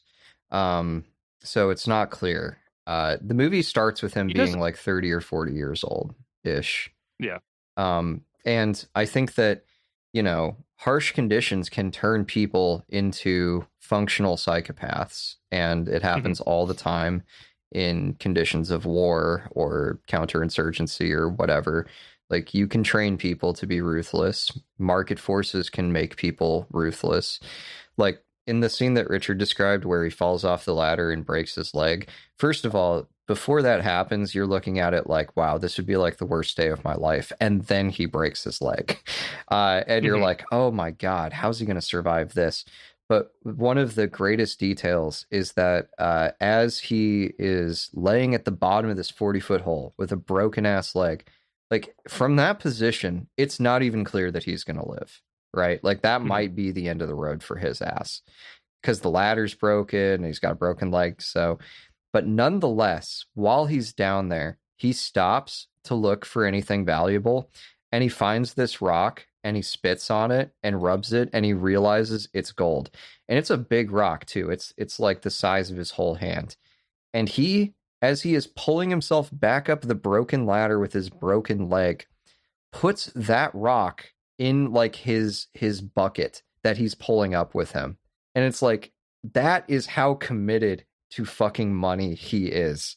He is potentially dead here, and he is stopping to put a fucking rock on his back as he climbs 40 feet out of a well. So you're just like, okay, like, it's hard as fuck. Like, you have to respect it on some level. And so, but yeah, he climbs out of the hole. He gets to town. While he's laying there, like, with his leg in a fucking splint, the guy is doing the mineral assay on the rock and, yeah, signing papers, and bada boom, he's in it. He's kind of rich. He's getting letters of credit. So, like, this is how his operation kind of starts up. So the next thing that happens is he's got his operation going, and he's got like a few workers now. And one of the guys who works for him, I'll spare you the details, but he dies in a horrific mining accident. And that worker was there by himself with a kid. And so, baby. Yeah, baby, an absolute baby. And Daniel Plainview was actually the name of the guy that got murdered. I'm sorry, not murdered. He actually just died in a terrible accident. But our Daniel Day-Lewis protagonist character, who hasn't had a name up until this point, he decides for whatever reason to take that guy's identity.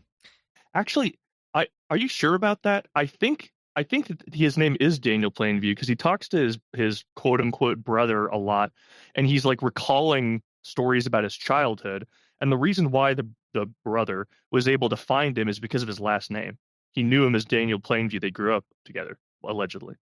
Well, I had a different impression, which is that he took that guy's identity so that he could take that guy's kid.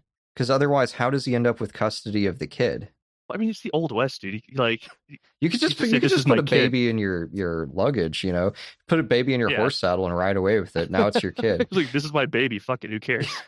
I guess that's true. But yeah. His past either way is pretty murky. But anyway, it doesn't matter too much. The point is that he suddenly becomes the father to this adopted kid. And HW or something yeah, like the that. kid's name is HW. And so he then now opens Act 2. So Act 1 was him getting his operation set up and then adopting this kid. Act 2 is what I call the grift. And this is the part of the movie where it shows you how this guy became this guy. And his grift was that like a high-end, traveling salesman, he would visit all of these different towns where oil was spotted or where oil was rumored to be. And he would basically, make an offer on the whole fucking town. And it shows him delivering these exquisitely slick salesman speeches. The kind of sales lines that you only develop by doing it 100 times. Ladies and gentlemen, if I say I'm an oil man, you will agree. Now, you have a great chance here. But bear in mind, you can lose it all if you're not careful. Out of all men that beg for a chance to drill your lodge, maybe 1 in 20 will be oil men. The rest will be speculators. That's men trying to get between you and the oil men to get some of the money that ought by rights come to you. Even if you find one that has money and means to drill, he'll maybe know nothing about drilling. He'll have to hire the job out on contract, and then you're depending on a contractor who'll rush the job through so he can get another contract just as quick as he can. This is the way that this works. And he has this whole persona, and he makes such a big deal out of how he's a family man.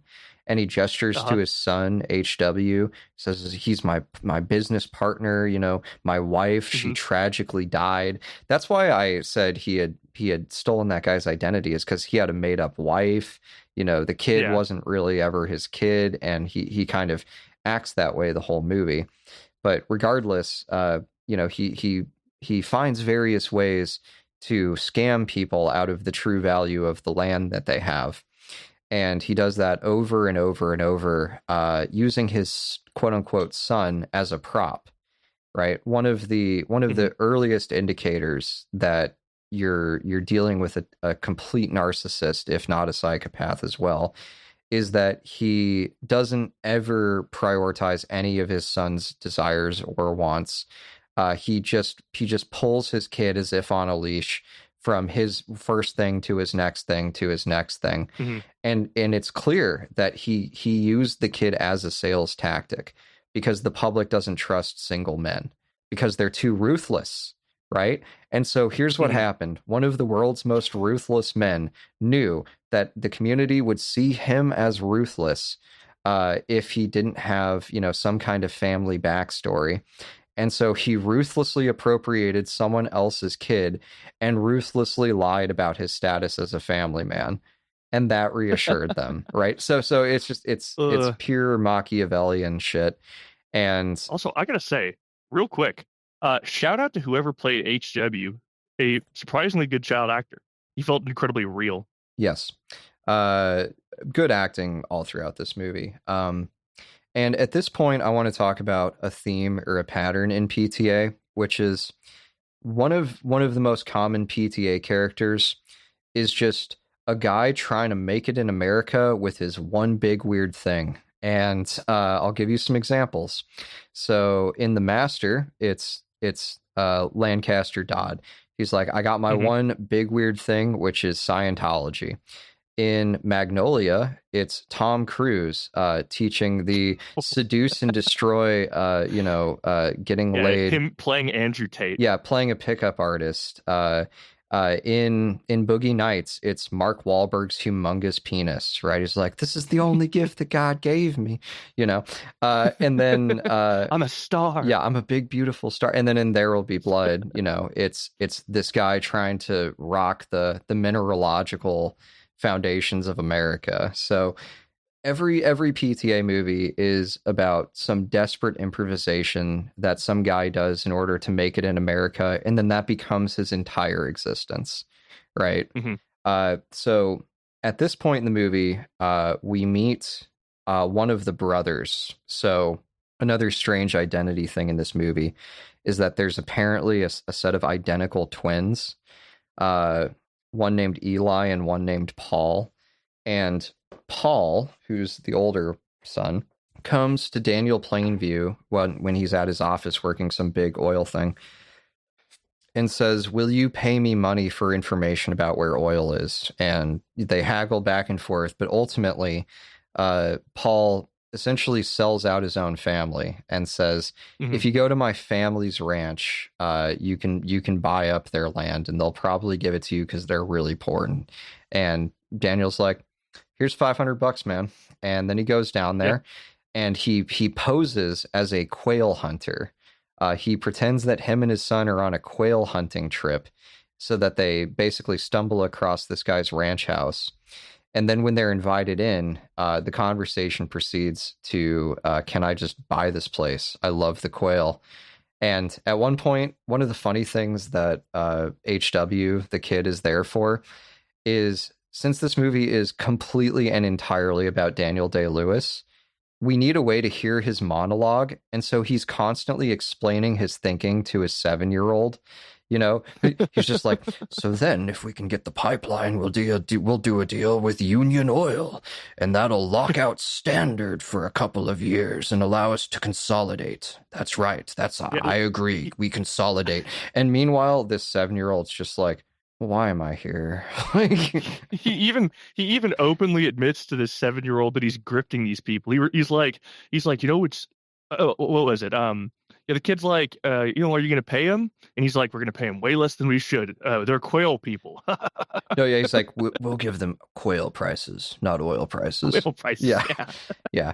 And HW it's like a never-ending experience of like when your dad takes too long in Home Depot and you're just incarcerated there looking at fluorescent light bulbs, and you just start to doubt whether life has any meaning.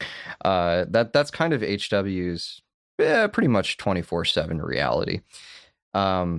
So anyway, his genius plot is jammed by the unexpected identical twin, Eli, who happens to be there with his father. And when Daniel Plain... Really quickly, can I chuck one criticism of this movie your way? Sure. I don't like the decision to cast Paul Dano as both brothers. The first time I watched this movie, I didn't even realize they were brothers. And I was like, why does his personality keep changing?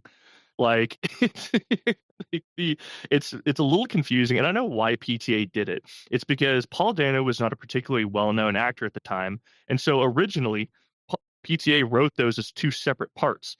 And he liked Paul Dano's audition so much that he changed it and decided to make them twins, basically. Because he's like, well, I want him to have more dialogue in the movie and not be stuck as like just Eli or just Paul. But yeah, it is your first time watching this movie. It's a little confusing if you don't know that going in. Yeah, and even it's funny because Daniel is confused when he shows up at the ranch and he sees Paul Dano and he's like, "Wait a minute, didn't you just sell your family to me? How are you still here? Like, you knew I was coming." And then he figures out, like, oh no, this is a different brother. But it ultimately doesn't matter, of course, because when they sit down to negotiate, Daniel Plainview offers them quail prices, and Paul Dano goes, no. There's oil here. You're here to buy the oil. Let's quit fucking around. You're going to give us like 8 times that much money. And Daniel Plainview is like, "Oh fuck, I think they got me." So he basically makes the deal. It's a very tense negotiating scene.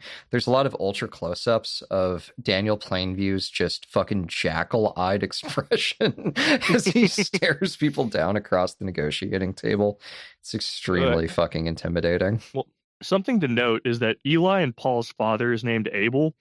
And both Eli and Paul are surprisingly intelligent, because Abel's kind of depicted as this just simpleton. He's letting when the negotiation is happening, Daniel Day-Lewis is talking to Abel, and Abel's from the get-go, he's just like, "This is a gift from the Lord. Like, this is incredible. Yeah, of course I'll accept." And Eli is the one, he keeps on stepping in and saying, "We're not going to do that." This man is not the head of the household. The two brothers are. Yeah, he has to basically, overtake his father as the patriarch. And then later in the movie, he starts screaming at his father and actually attacks him and beats him up and shit. So yeah, it's a whole weird fucked up dynamic there. You could absolutely make just as interesting of a movie, but instead of it being like the life of Daniel Plainview. It could be the life of these two brothers. If you need a screenplay idea, do that. That would be fun. But nonetheless, so ultimately they end up buying the place, and they bring in the really heavy duty shit and the oil derrick and so on, and they're about to start tapping the line and getting the oil flowing. I don't fucking know how oil works. Okay, I don't. I'm not gonna shit on you. I have no idea, but whatever. They're like ready to throw the switch on the big oil making machine,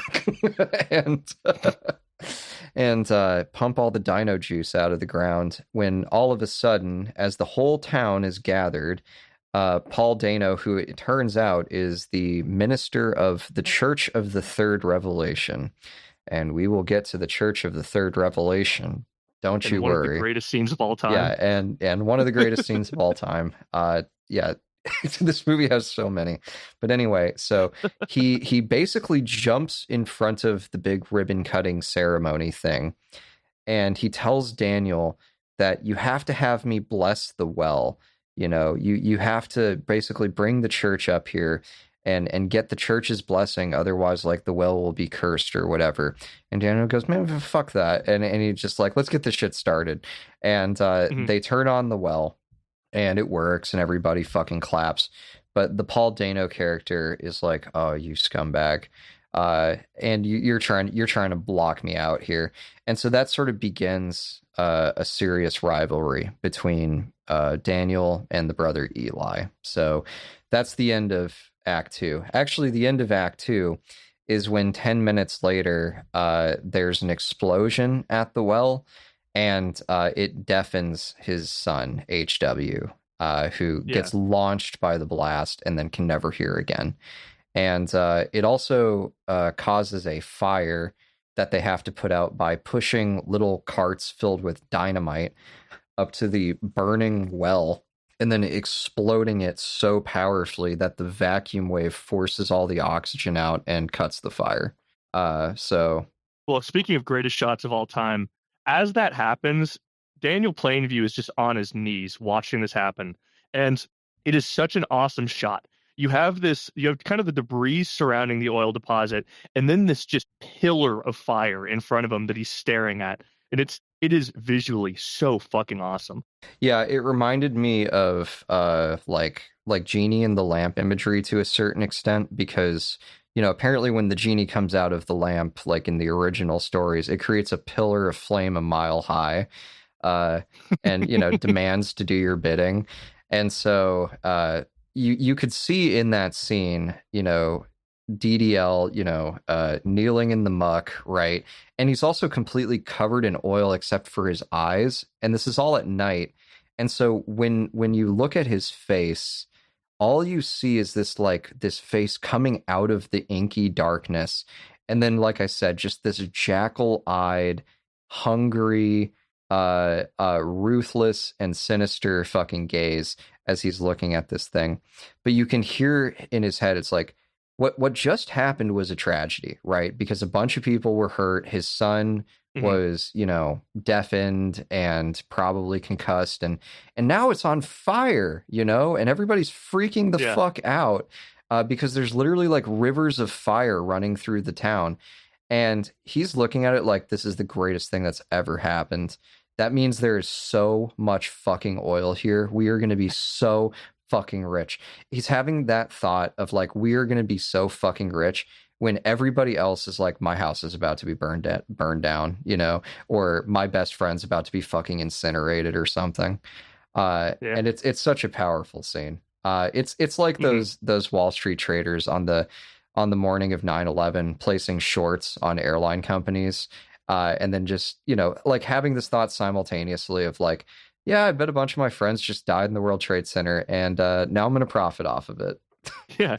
Well, there is a human personality that's like that, where, Daniel Day-Lewis, well, actually, we can kind of do this more organically. So after that happens, out of nowhere, Daniel Plainview is approached by a man, a stranger.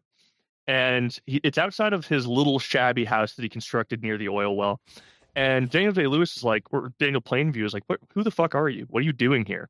And the guy's like, I'm Henry. I'm Henry Plainview. And, Daniel Day-Lewis is like, what are you talking about? And the guy's like, I'm your brother, your long lost half brother. And, Daniel Plainview is a little confused, but he starts to go with it. And the first time I watched this movie, this plot plays out pretty thoroughly. The brother ends up being a big part of the movie. And, well, Will, should I just spoil it now? Yeah. Turns out the guy is not actually his brother.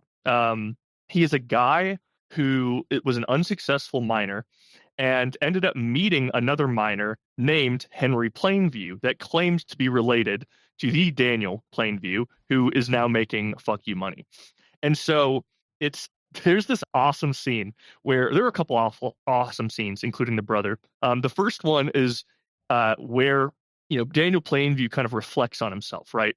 And he's explaining how he feels about people, and it's so, I don't know why I think it's funny, but it is. He's like, when I see people, I see nothing worth liking. And he's going into the fact that he just hates all of mankind. He has no love for anybody. And at no point does he get warm and tender with Henry, his alleged brother. But there's this scene where he finds out that the guy's faking it, where they're on the beach. And they're sitting there, they're going for a swim, and they're both kind of making an awkward conversation. And throughout their relationship, Daniel's been, he's been mentioning things about their sister, about their hometown, and he brings up this thing called, and there's a very cute little name, the Peachtree Dance. And at the Peachtree Dance, he goes with some details, and then his brother just keeps on going like, okay, yeah. And then Daniel Day-Lewis gets a little suspicious. And there's this scene where he's sitting in the water looking at his brother on the beach. And I have never in my life seen more hatred on a man's face. I think that's the biggest achievement of Daniel Day-Lewis, the actor in this movie, is being able to portray the spite of this man so articulately. It's incredible. But anyways, then once Daniel Plainview starts to like figure this out, they end up going to a bar. And Daniel Plainview, it's got like a Dutch angle on his face, and he's sitting there fucking seething. And the guy's drunk, like, hey, Daniel, can I have a little bit more money? Hey, Daniel, come on. And he's not picking up on the hint. He's like, come on, buddy. Come on, give me some more money. And Daniel Day-Lewis just gives him $1 or something. And then the next scene, the guy wanders off drunk. The next scene, Daniel Plainview is hunched over his quote-unquote brother Henry. And he just pulls out this tiny little pistol and aims it right at his head. And he's like, the farm near our house, what was it called? The guy's like, I don't remember. And then he's like, he's so mad. And then the guy, the quote unquote Henry, breaks and is like, come on, man, just let me go. I'll run away. I'll go get away from here. And Daniel Plainview is just like, what is your fucking name, you piece of shit? And he finds out that he finds out that story. The guy's real name is Noah. He overheard the story, and the real Henry Plainview is dead. So the one piece of family, the one thing connecting this man possibly to the world is just another lie and another reason to hate mankind. And he shoots him in the fucking head and buries him. And it's one of the only times where Daniel Plainview shows real emotion, because after he's buried him, he's sitting there and he's just throwing back whiskey, and he actually starts crying. And I thought that was a really powerful scene.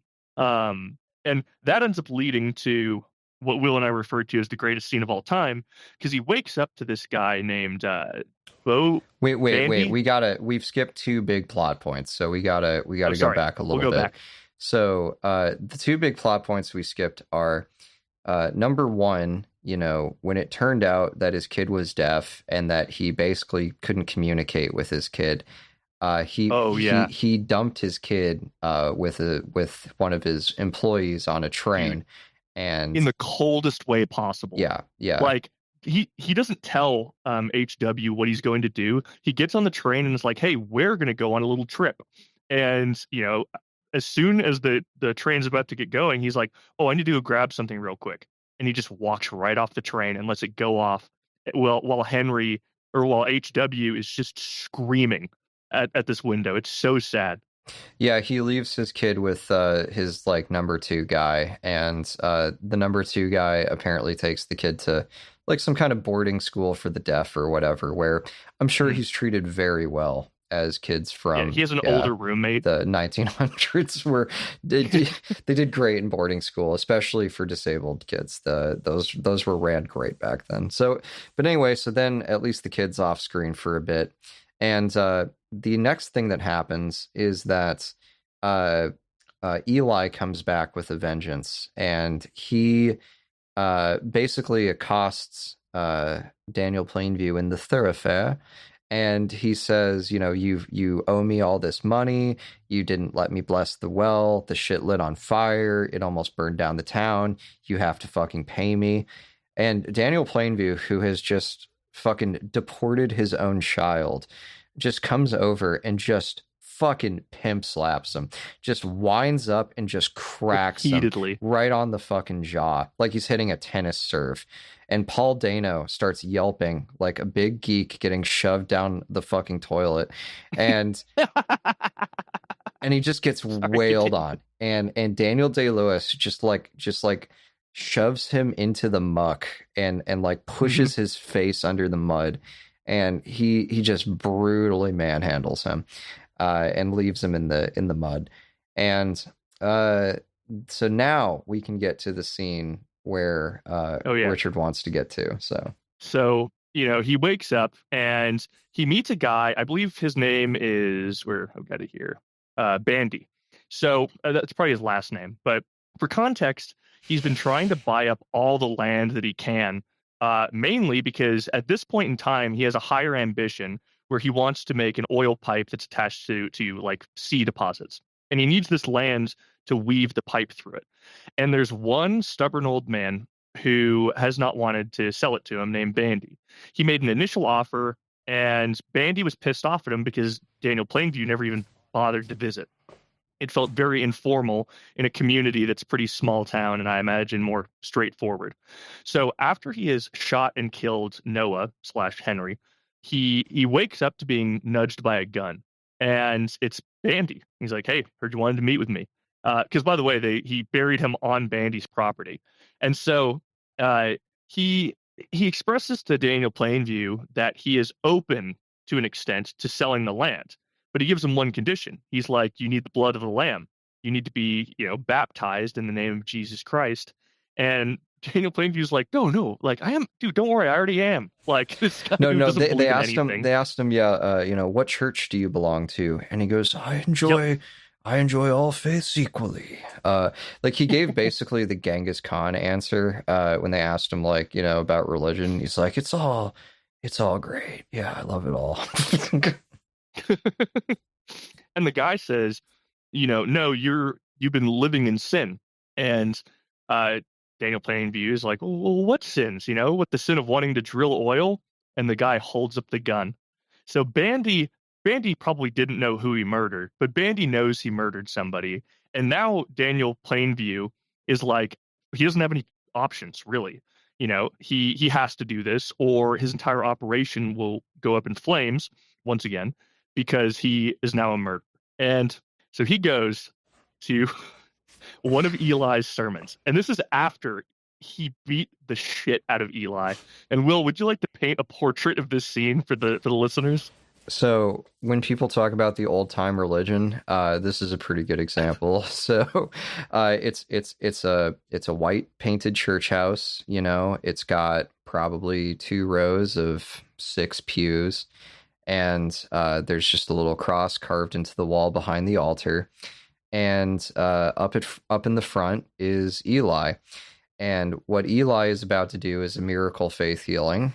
He is, starting to slip into one of those ecstatic Pentecostal rave trance states, and starts, muttering gibberish.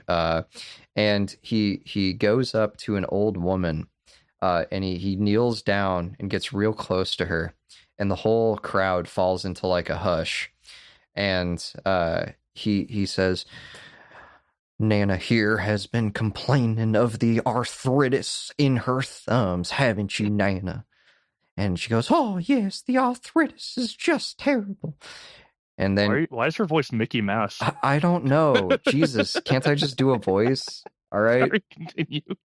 it's hard enough to think of what to say and do a voice at the same time. Dude, I'm sorry. I that was a horrible lack of improv moment for me. I just no-'d you. You're really shutting down my flow here. I'm sorry. Please continue. Give me the fucking steel, man. Let me do this. All right.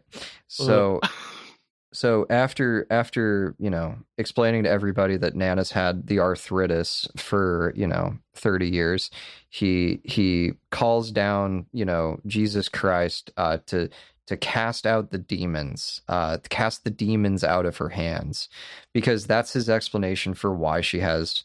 I'll never get tired of saying the word arthritis, is because she's possessed by demons, and this is part of Eli's religion that I think we should pay attention to.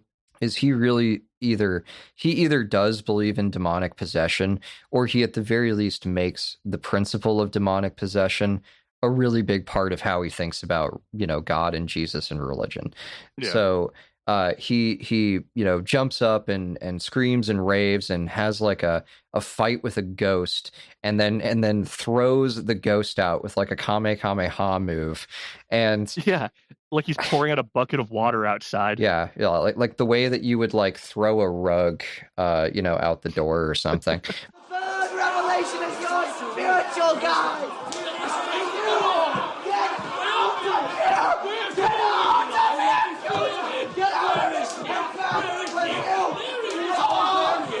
Do you accept Jesus Christ as your Savior? Yes, I do. Would you be free from the burden of sin? There's power in the blood. But at any rate, he performs the miracle healing, and then like some of the worst church organ playing I've ever heard comes in, and some very weakly harmonized like liturgical music. But anyway, then after casting out the demon and screaming, Eli goes, "Is there anybody in the audience who would like to be saved? Is there anybody who needs the blood?" and Daniel Plainview initially tries not to get up, but then Bandy, who knows he's a murderer, just elbows him like, "Dude, this was the deal." And Daniel goes, "Yeah, me, I want to do it. I want the blood. Give me the blood." And audience, he's not doing this like easily. The pain on his face is like, I mean, it is like if somebody went to a political rally for the opposite of their political affiliation. He is so uncomfortable and so insanely angry that he has to do this in the first place that it's ironically, this was harder to him to get through for the sake of business than it was to drag himself to the He has the same aspect on his face that I would have if I was like on an investigative journalist, kick, and I had to go to a Trump rally and then walk through all the steps to get like a Trump brand on my chest. Like if I was covering some part of the story where it's like, well, the most radical MAGA patriots actually get it stamped on their chest with a hot iron, but you have to like know these 13 facts about Donald Trump. Like if I had to infiltrate as one of those guys, like the moment before I got, some MAGA slogan carved into my chest by a bunch of neo-Nazis, that is the look I would have on my face. Because Plainview, Daniel, he has such contempt for this entire thing. And it's interesting because the Daniel character and the Eli character are like, they're like rival twins. They're both basically running a grift. But in different ways, because, all the people that come to this church, they're tithing, right? They're giving 10% of their income. That means, just like Patreon, that, Eli is building a sled team of various yokels who he will collect rent off of. And if he can make his sled team of yokels big enough, he can get rich, right? Yeah. Which is why he's trying to jump in front of the well and bless it and shit. Is he's trying to take credit. I'd like to give a disclaimer. Yeah. Also, Will and I, well, it's worth noting that this is addressed in the movie and basically confirmed in the last scene. We're not just like bashing on religion for no reason.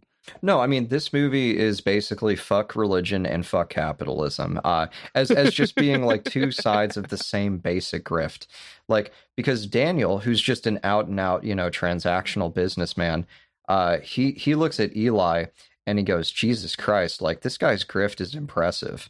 Like that's why he starts like kind of smiling a bit to himself when he sees Eli's whole show. I think someone asks him, at the end, like, what did you think of the sermon? He's like, it was a great show, right? He's like, this is Barnum and Bailey shit, man. Like, this is spiritual entertainment. And, the more people Eli gets in his church, the more money he has. So Daniel's looking at it like, man, this guy's a hustler. But then I thought about Eli's perspective, and I'm like, Eli believes Daniel is possessed by a demon. So when Eli looks at Daniel, he goes, "Oh my God, that's Satan." And when Daniel looks at Eli, he goes, "Oh my God, that's a grifter." And it's like they're both just projecting their own condition on the other, right?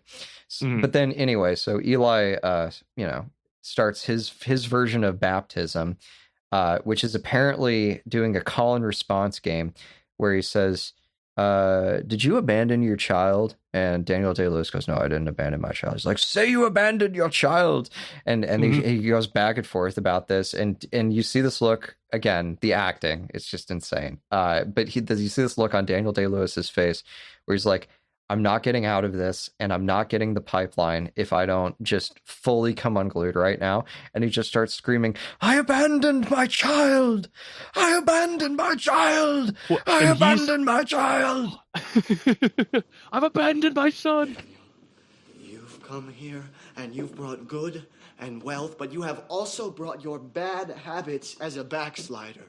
You've lusted after women, and you have abandoned your child. Your child that you raised. You have abandoned all because he was sick, and you have sinned. So say it now. I am a sinner. I am a sinner. Say it louder. I am a sinner. I am a sinner.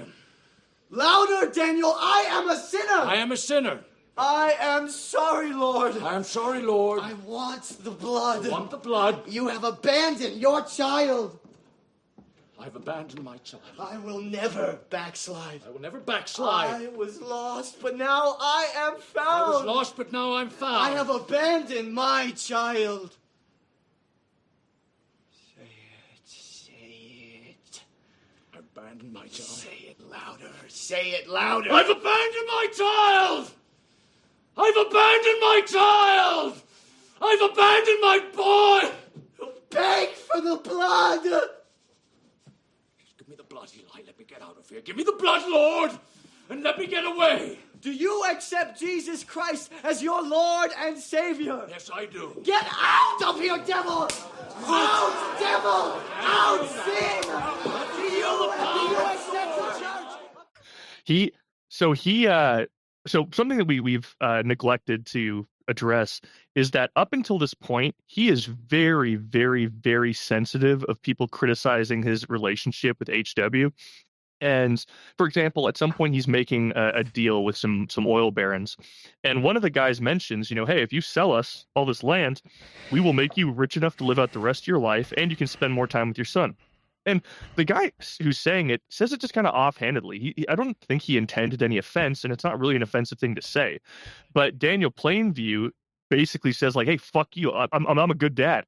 Like, I didn't, he gets really defensive over it. And he does that multiple times in the movie. And at first I was wondering why. Because on the one hand, he seemed kind of sad to, like, send HW off, but for like 2 seconds. And I thought about it, and I'm like, oh, it's because he doesn't feel bad about abandoning HW. He doesn't like the consequences and the image of him as a dude who abandoned his son. He's it's like you said, it's the grift. He's tried to maintain this image as a family man because it makes all the yokels, so to speak, all the riffraff out in the country, it makes them, it's close to their heart. They like it. It makes them feel like he is a human being and not a predator, which is what he actually is. And yeah, so the preacher knows this, Eli knows this, and the kind of subtext to the scene is you could interpret it as Eli sincerely believes that Daniel Day-Lewis is possessed by a demon. The other part is Eli is furious at Daniel Day-Lewis for getting in front of his grift, and he's taking out all the rage that he has about, you mentioned the nerd being shoved in the toilet. This is the nerd shoving the bully in the toilet. Yeah, this is because Eli's. they know they this can. is Eli smirking revenge. Literally, he's loving every moment of it. He's slapping him around and screaming at him and humiliating him. And there's a scene where Eli is just slapping Daniel Day-Lewis in the same way that Daniel Day-Lewis slapped him like a week ago, and you see Daniel Day-Lewis actually smiling and looking at him like, oh my God, yes, finally, someone who gets it. Right? Well, it's that, but it's also, he's been getting so much angrier throughout this entire thing because Daniel Day-Lewis is, when somebody gets in his way, he wants to destroy them. He wants to rip and tear their head apart and smash. That's the reason he flies off the handle at that guy, actually. It's not about his kid. It's about the bigger context of what's happening. Because what's happening in that meeting where he meets that dude for the first time is, I think those are like the Standard Oil guys, and they're the big dicks, they're the big fish. And they're giving him the buyout. They're like, look, you got something here. We're going to give you a fair price for it. You'll be a rich man. You can retire. You can sail into the sunset with the money that we're about to give you. And here's the thing. Daniel Day-Lewis does not actually care about money. Like, he doesn't care about luxuries. He doesn't care about going on a nice vacation. His entire life is just this ruthless quest to dominate and win. And everything he does in the movie is just geared towards winning and dominating other people. It's not even about the money. And so when they give him that offer, he feels insulted. He's like, oh, these fuckers are looking down on me. Like, they're trying to give him like $100 million check, and he's like, these guys don't respect me. And that's why he fucking uses what that guy said about his kid to just explode on him and blow up the deal. Yeah. Because on rational terms, it's a perfectly good deal, and he knows it. And he's like, here's a pretext, right? I can pretend this is about some insult. In reality, it's because I want to humble these guys. And he does. He makes that deal with Union Oil and builds the pipeline and gets fucking Xanadu rich. Gets fucking Citizen Kane rich. Yeah. But just really quickly, going back to the end of that baptism, once he's smiling, it's not a smile of like, I didn't interpret it as a smile of like, oh, I get this. I get your grift. To me, Will, have you ever been so fucking angry, so unimaginably furious that you start smiling because you're just astounded by how angry you are? It's almost amusing how insanely pissed off you are. I know that. I know that smirk. Yeah. It's the smile of like, I am imagining beating your face in with the back end of a rifle right now. Like, I think it is partly that. It is like he knows in this moment that he's gonna be standing over his corpse. But he also, I think there's a certain respect in it where he's like, yep, you're a savage just like me. So anyway, that's sort of the midpoint of the movie, maybe the late midpoint of the movie. So I think we should talk now about one last thing. Okay. One last thing. So once the baptism is over, he stands up, and it's kind of an intelligent move. Once again, he's smiling. He's got that hate, and he whispers something to Eli that you, as the audience, don't hear, and you just see like the blood leave Eli's face.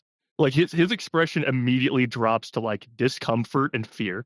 And another nice detail is as soon as the baptism is over, like they've poured the water on him, and he like comes up sputtering, and everybody's like clapping and stuff, and it's like he's been saved for Jesus. It's like literally the very next moment, under his breath, he just goes, "That's a pipeline."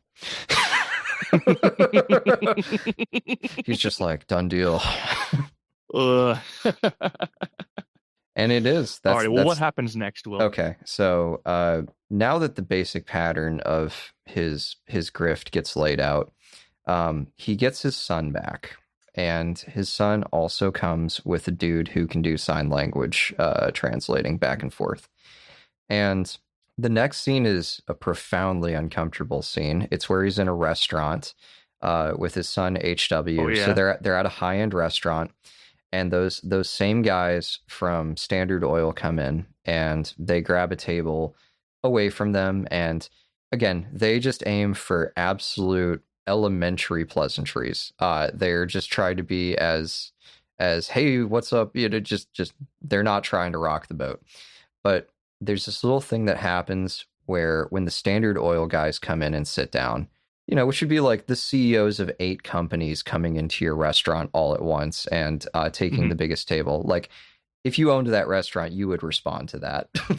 and so like after Daniel had already ordered a drink, that table that came in after him with the Standard Oil guys, they get their drinks first.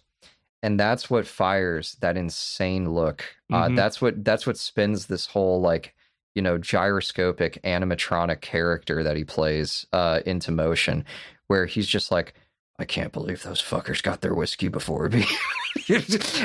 and so again, using his son as a pretext, he just goes over to their table and just starts menacing them. And I'll dub in some of the lines here because they're just so good. At one point, he goes up to the guy that he was talking to and he says, "Now you look like a fool, don't you?" Daniel. So what do you see? I'm very happy for you that... Yes, I made a deal with Union. My son is happy. He's safe. Congratulations. I'm taking care of him now, so... Excellent. You look like a fool, don't you, Tilford? And then he drinks that guy's drink and walks away. Oh yeah, and hey, he'll drink another guy's drink at the end of this movie. Oh god, you know what I'm saying? Yeah. And not and that wasn't a sexual innuendo, I promise. No, this is actually like an entirely sexless movie. Is another kind of tonal aspect. Like, there's nothing. Again, another movie in which basically nothing good ever happens. Yeah, no. Daniel Day-Lewis Daniel Plainview is a dollar sexual. That's his orientation. He has an awesome purity to him. He's like the xenomorph. Like, the xenomorph only cares about running around and killing shit, right?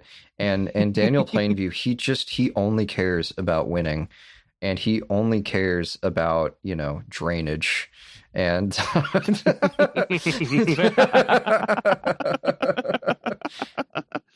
and how many wells are producing and how many barrels per day, and that's his entire world. He truly doesn't give a shit about anything else. Yeah, no, I think that's safe to say. Now, after that, there's a little bit of a time skip. Most of the movie takes place in the late 1890s, and then eventually to the 1811. Yeah, I believe 1811 is around where it ends. No, never mind. So it goes from late 1890s to 1811, and then I believe the last scene is in the late 1920s. And Daniel Plainview at this point he's kind of like Howard Hughes. Like, he's this recluse in this amazing mansion. And actually, speaking of mansions, it's funny, back when he still believed that Henry was his brother, he mentioned that there was this house, growing up, this house that he perceived as beautiful. It was 2 stories. There was a wonderful family living in it, and he dreamed his whole life of living in a house like that. And he's like, now I bet you if I went back, that house would be shit. That's kind of just showing how he is, to quote Nosferatu, he's not a man, he's an appetite. So his house, right, is reminiscent of Citizen Kane, which itself is modeled on William Randolph Hearst and the Hearst Castle outside of LA. And so except unlike the Hearst Castle, this place, whatever you want to call it, in Xanadu, where Kublai Khan did a stately pleasure dome decree, it's a trash mansion. And I love trash mansions. They're amazing. Houses that are objectively worth millions of dollars, but there's just old pizza boxes in the corner, and the place just smells, And there's furniture that still has the plastic on it, and big empty rooms that don't appear to be doing anything. No lighting. Yeah, down one of it, minimal lighting. Yeah, down one of his hallways, he's set up an indoor shooting gallery. Like he stacked a bunch of like furniture and books and shit, and then like set beer bottles up and was shooting out of an easy chair with his rifle. Which is such next to an almost empty glass of whiskey. Yeah. Or like a case so of whiskey. He's clearly gone into like the full Kublai Khan like spiral. Like he has been left alone with nothing to do for so long that he has now finished his final metamorphosis into something like truly twisted and evil. Like in the first 3 acts, he's a ruthless businessman, but he's still within the bounds of a relatively normal character. By the 4th and 5th act, he is deranged. He has become like some kind of malicious ogre, who is just trying to continue beating the shit out of everyone he meets, just pounding everything that he fucking encounters into submission. And so Act 4 is him disowning his son. His son gets married, has a life, seems to be pretty happy, successful, stable, a really good outcome for an orphan with hearing loss. He's also in the same business as Daniel Plainview. Yeah, and he learns the family business of, tearing holes in the earth and making oil come out from Daniel Plainview. And he says, well, Pops, it's time to start my own business. And I know how you feel about competition, which is why I'm going to go all the way to Mexico, man. I'm out of here. And, he's like, I love you very much. You're my father. I respect you. He has a very, very sincere, courteous adult conversation. And Daniel reacts by basically slapping him in the face verbally. And it's so cold and so brutal. Yeah, it is a total repudiation. He disowns his son. He insults him. He makes fun of him for being deaf. He informs him that he's now my competition. And we know what Daniel does to his fucking competition. So... Well, and not only that, he also, one of the coldest parts to me is he makes fun of him for being his adopted son. He's like, because at some point, so to set the scene, HW is still deaf, but HW learned ASL or ALS, sorry, American Sign Language. Fuck, I'm just going to say that instead. I'm fucking up my acronyms. So he learns American Sign Language, and so he's doing his hand motions, and his teacher is the translator. So he's translating between Daniel Plainview and HW. And HW is saying, like, please stop saying these things to me. I'm your son. And Daniel Plainview is like, you're not my fucking son. I adopted. You are the son of a stupid oil driller that died. You're not my son at all. In fact, he says, he's like, bastards are better than you. Because at least they have a father. His exact words are, you're lower than a bastard. And he makes fun of him for, quote unquote, flapping his hands around as he's trying to speak. And one of the last verbal exchanges in them while Daniel's making fun of him for being adopted is, you don't have any of me in you. And then you see, like, and he's saying, you're a coward. Speak to me. Say words. I know you know English. And, HW looks down and says out loud, the first words we see HW speak out loud after becoming deaf are, thank God I don't have any of you in me. And then he stands up and walks away. And it is such a brutal scene. It's almost the most brutal scene, but actually, no, that's going to be the last scene. And honestly, I don't often do this, but I'm going to go spoiler free on this one. If you haven't seen the movie, I'm not going to tell you what happens at the end, other than to say, yeah, I know. Other than to say, it is fucking awesome. And it does at certain points, this movie starts to enter metaphor land to an extent where you're kind of like, okay, let's tone this down just a little bit. So one of the metaphors that always comes up is the whole blood and oil thing, right? Where, the blood of the lamb becomes, the oil of this town. And there's a scene where a baby is literally anointed with crude oil. Like one of the miners, when they strike rich and the oil starts literally like overflowing and running down the street, the oil guy, the oiler, I suppose is the word, takes his kid over to this like river of black, sludgy crude, dips his finger in it, and then like, puts the little dot on the kid's forehead. Mm-hmm. And I'm like, okay, right. You don't have to spell this out for me. And so there's a reunion between Eli and Daniel at the end of the movie. And they basically argue over who is the true agent of God on Earth. And I'm reminded of this dialogue that allegedly happened between one of the Mongol either generals or like a high level like Mongol warrior who was negotiating with the Kharizmian Shah, this guy who was the ruler of a Middle East kingdom that was in the process of getting turned inside out and incinerated by the Mongols.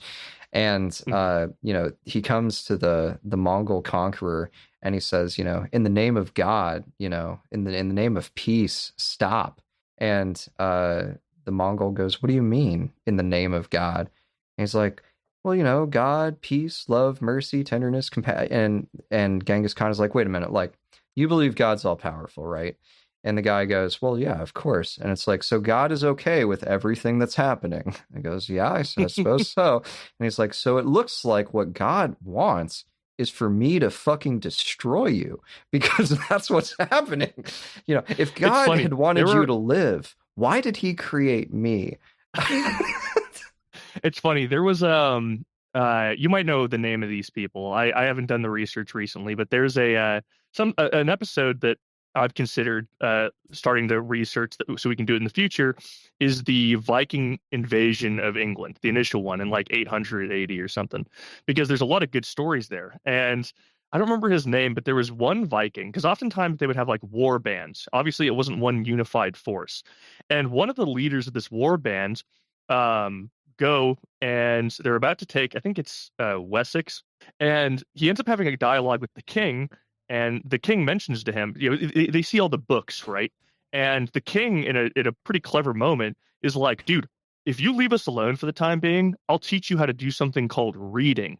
And the guy's like, what's reading? Because they don't have like written language. They have runes and symbols, but they don't have a full written language. And I like the way the king explains it. He's like, there is this magical power we learned where if you write these symbols on paper and understand what they mean, knowledge will be transferred into your mind through this. And which is a pretty good, to a very bonk-pilled individual, that's a good way to explain the language, written language. So he teaches this guy how to read, and he learns, and then of course he naturally starts teaching him scripture, because that's just what he had written down. He was a devout Catholic at the time. And so eventually, and the guy who invaded, he had already taken one castle, so that's where he was staying. And the king in his mind was like, oh my God, if I can convert this guy to Christianity, then we'll have an ally and he can help us fight against the rest of the Vikings. And one day the guy decides to just invade him anyways, the Viking. And the guy's like, what about what I taught you about God? What are you doing? And it's the same thing. He's like, dude, if I'm doing this and I'm winning, now I'm doing it and I have God on my side.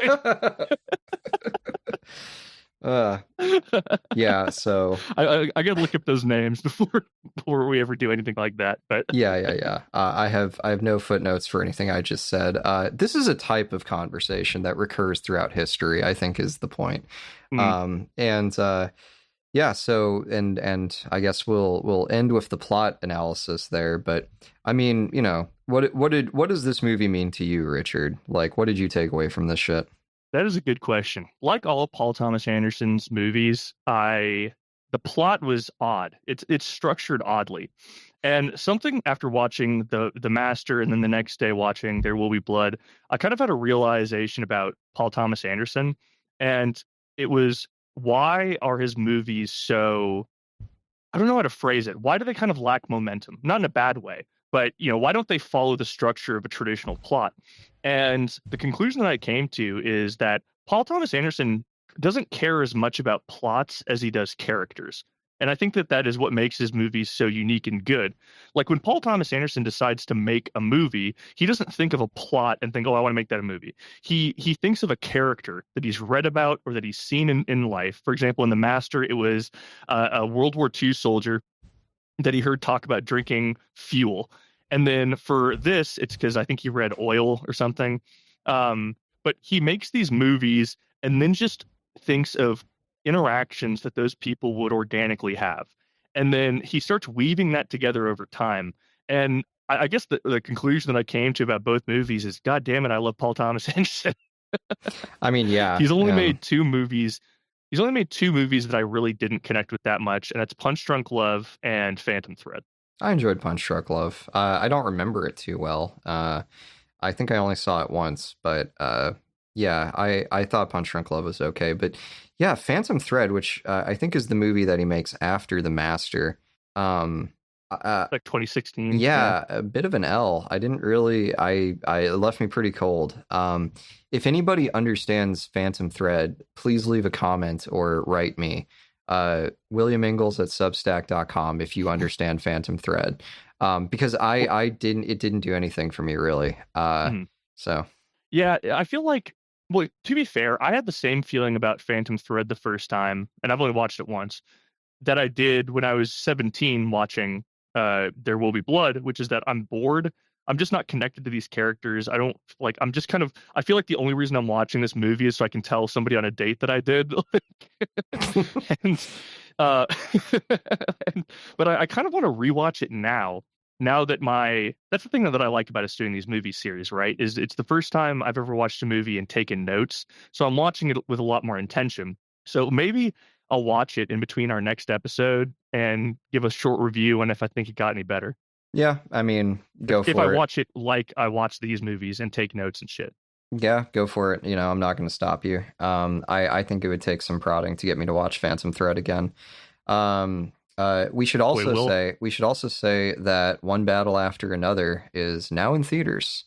And I have still not seen it because yours truly is too broke to afford a movie ticket. Hear that, audience? Come to the Patreon. No, I'm not going to grift you about Patreon, but the point is that when it comes out on streaming, I'll be watching it, and we'll probably do a One Battle After Another review. Yeah. Well, Will, I have one question, and you can edit this out if you want. Would you be interested? I know you said that you don't want to talk about the ending of There Will Be Blood, but dude, I want to so fucking bad. Is there any possibility that we could just talk about it and then edit it and make it its own short 15-minute little mini Here's episode? what we'll do. All right, you're about to hear a musical interlude, and you can go down into the description and you can click the timestamp to move to the end of this episode, and we'll bypass all discussion of the end of There Will Be Blood. All right.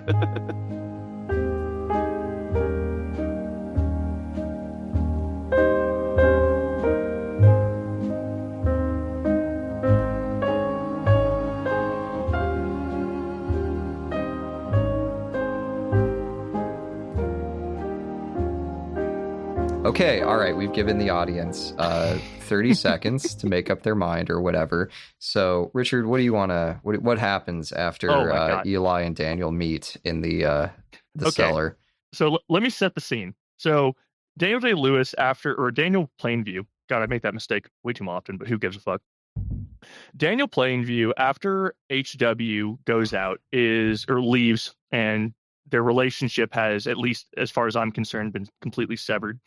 He binge drinks. He gets very drunk, and then he wanders down to his own personal bowling alley, which if I ever become insanely rich, I will absolutely install in my house. I've been in a house that has a bowling alley. There's a Frank Lloyd Wright house that has a bowling alley. I think it's called the Dana House. I toured it once, and it had a fucking bowling alley in the basement. That's so sick. Yeah. But he goes down there and with his dinner and ends up drunkenly passing out on one of the lanes.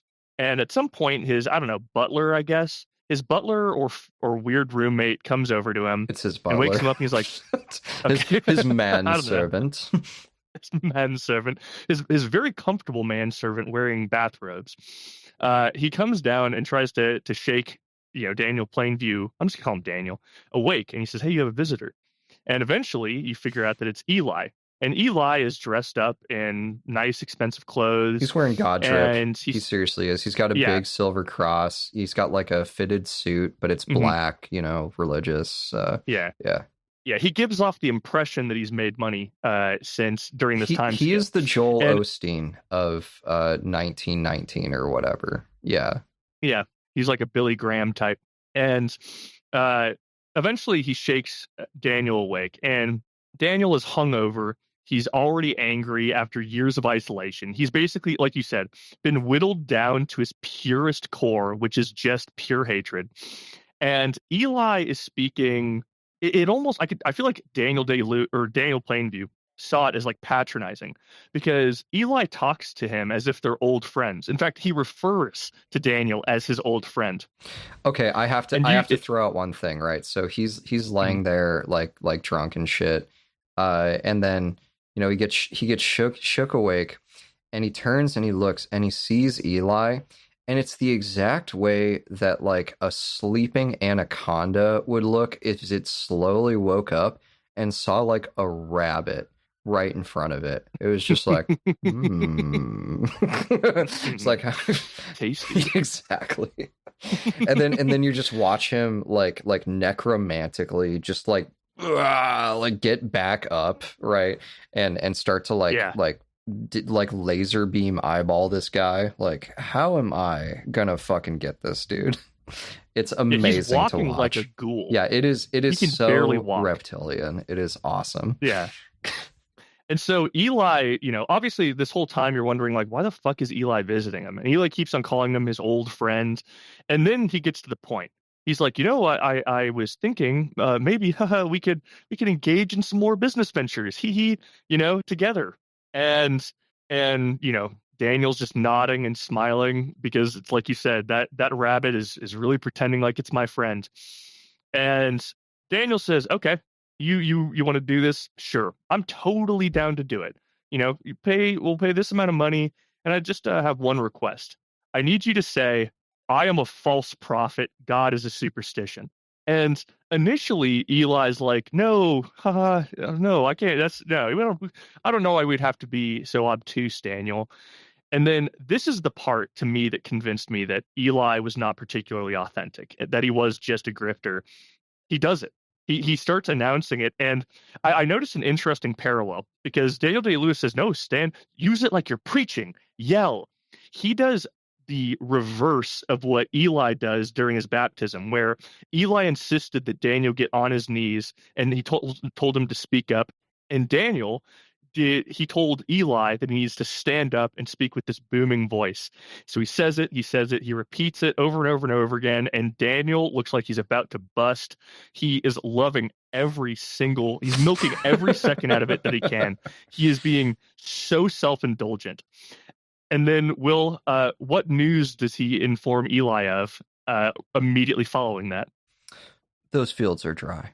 And drainage. Yeah, and he goes, what? How could that possibly be? You don't own that land. And he goes, no, but I own everything around the land, which means I own everything under it.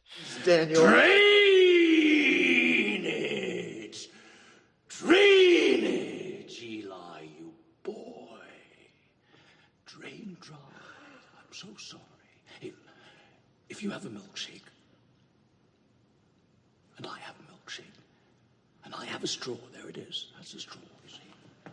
Watching. And my straw reaches across the room and starts to drink your milkshake. I drink your milkshake.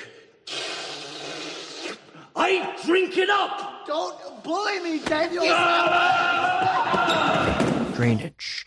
He goes, I want you to imagine that you have a straw and I have a straw. And my straw, whoop, there it is. Look as it goes all the way over. And it drops right in your milkshake. And when I drink that milkshake, I drink it up. And Eli, and another thing he says is he's like, you always saw yourself as so high and mighty, but you're an idiot. You're a simpleton. Your brother, Paul, went on, invested that money, and did his own business ventures, and he's doing fantastically. You are a moron. You are a faker, and checkmate, because in the game of life here, I never forgot what you did, and I'm the winner. I control everything about your life, and I am loving every second of your torture. And so Eli starts moving away from him because Daniel starts getting more physically aggressive. He's approaching him and slapping him on the arm. And then Daniel just loses his shit. He starts grabbing bowling balls and rolling them towards Eli as fast as he bowling can. for people. And, yeah, and something I thought was like, I hope those aren't real bowling balls because like Paul Dano could get really like break his ankle. I was actually like wincing a little bit looking at this, and he's throwing them, and Eli desperately behind the bowling alley. There's two doors, and he's pleading with Daniel to stop, and he's wrestling with the doors and realizing that both of them are locked, and he's cornered. And then Daniel starts grabbing bowling pins and throwing them, and Eli eventually slithers and tries to run away, and Daniel gets up to him and knocks him the fuck out. And he's huffing. He's so physically exhausted because he's pretty old at this point. And also, I think the adrenaline is just, he's completely lost his mind. And as he looks down at the unconscious Eli, he just screams and starts striking his head with that pin like 3 or 4 times until he just dents a crater into Eli's head. And the blood starts pouring out of him. And then Daniel just sits on his ass, huffing and puffing, just looking at his corpse, satisfied. And then that poor butler comes down and is like, hey, are you okay? And then it just cuts to the title of the movie, and that's the end of it. The last thing that Daniel says right at the end of the movie before it breaks into the Brahms violin concerto, the 4th movement of the Brahms violin concerto, dun, dun, dun, dun, dun, dun, dun, dun, dun, dun, dun, dun, which again, Johnny Greenwood, outstanding taste in fucking music. But yeah, so he looks at the corpse. The butler comes in and he says, "I'm finished," which reminds me of Christ's last words on the cross, I believe in the Gospel of Matthew. Fun fact for all you Bible reading people. Jesus's last words on the cross are actually different from gospel to gospel. In one version, he says, "My Father, why have you forsaken me?" And in another version, he says, "It is finished," and then dies.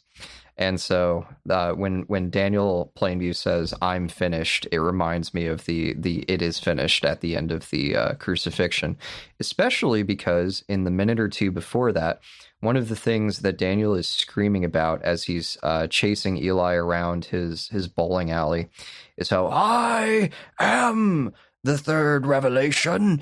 I am the resurrection. You know, and he's basically making that case of like, dude, like, God chose me to triumph over you. How does that make you feel? Also, if you believe in God at all, you believe that blaspheming against the Holy Spirit means being sent instantly to hell. And seeing as you just did that and don't have any time to repent, if I kill you right now, and you know I'm killing you right now, you're going to hell. The last thing you did on earth was denounce God. And you did it for money. And doesn't that prove me right? You denounced God for money. I win. It is so brutal, but it is, and it's funny because when I first saw the movie, I think I mentioned that I had 2 main qualms with it, which was A, I didn't understand the brother subplot; it didn't feel like it went anywhere, and B, I didn't understand the ending. And now rewatching it, the brother subplot was an opportunity for Daniel to reflect on his own personality and his own psychology, because there was no way he was going to tell any of that shit to any of the other characters. And then the ending, to me, I understood the rivalry between Eli and Daniel way better this viewing, and it is kind of the perfect ending to this movie. I can't think of a better way to do it. I loved it. There'll be blood. There was blood. Mission accomplished. 10 out of 10 movie. No issues. Oh, also, we mentioned that after the baptism, Daniel whispered something wordlessly, or at least something inaudible to the audience. to Eli that made him kind of freeze in his tracks. And another line that he says while he's chasing him down to kill him is he screams, "I told you I'd eat you." And I'd like to think, yeah. I'm putting that together now. That's so good. Oh my God. And I think that's what he said after that baptism is, "I'll eat you." I'll fucking eat you. Yeah, what a crazy line. He would totally do it. All right, well, that's a wrap for us today. Yeah, I think that concludes our episode. Yeah, thank you, audience, for listening to this for 2.5 hours. Rich, do we know what we're doing next? Yeah, we're going to be doing a part 2 to this series, and we are going to be, you know what, let's not spoil the movies we're going to cover, even though it's probably pretty easy to infer. But yeah, we're going to be doing a part 2, and then after that, do you want to? Yeah, let's figure that out off air, though. All right, bye-bye, bye.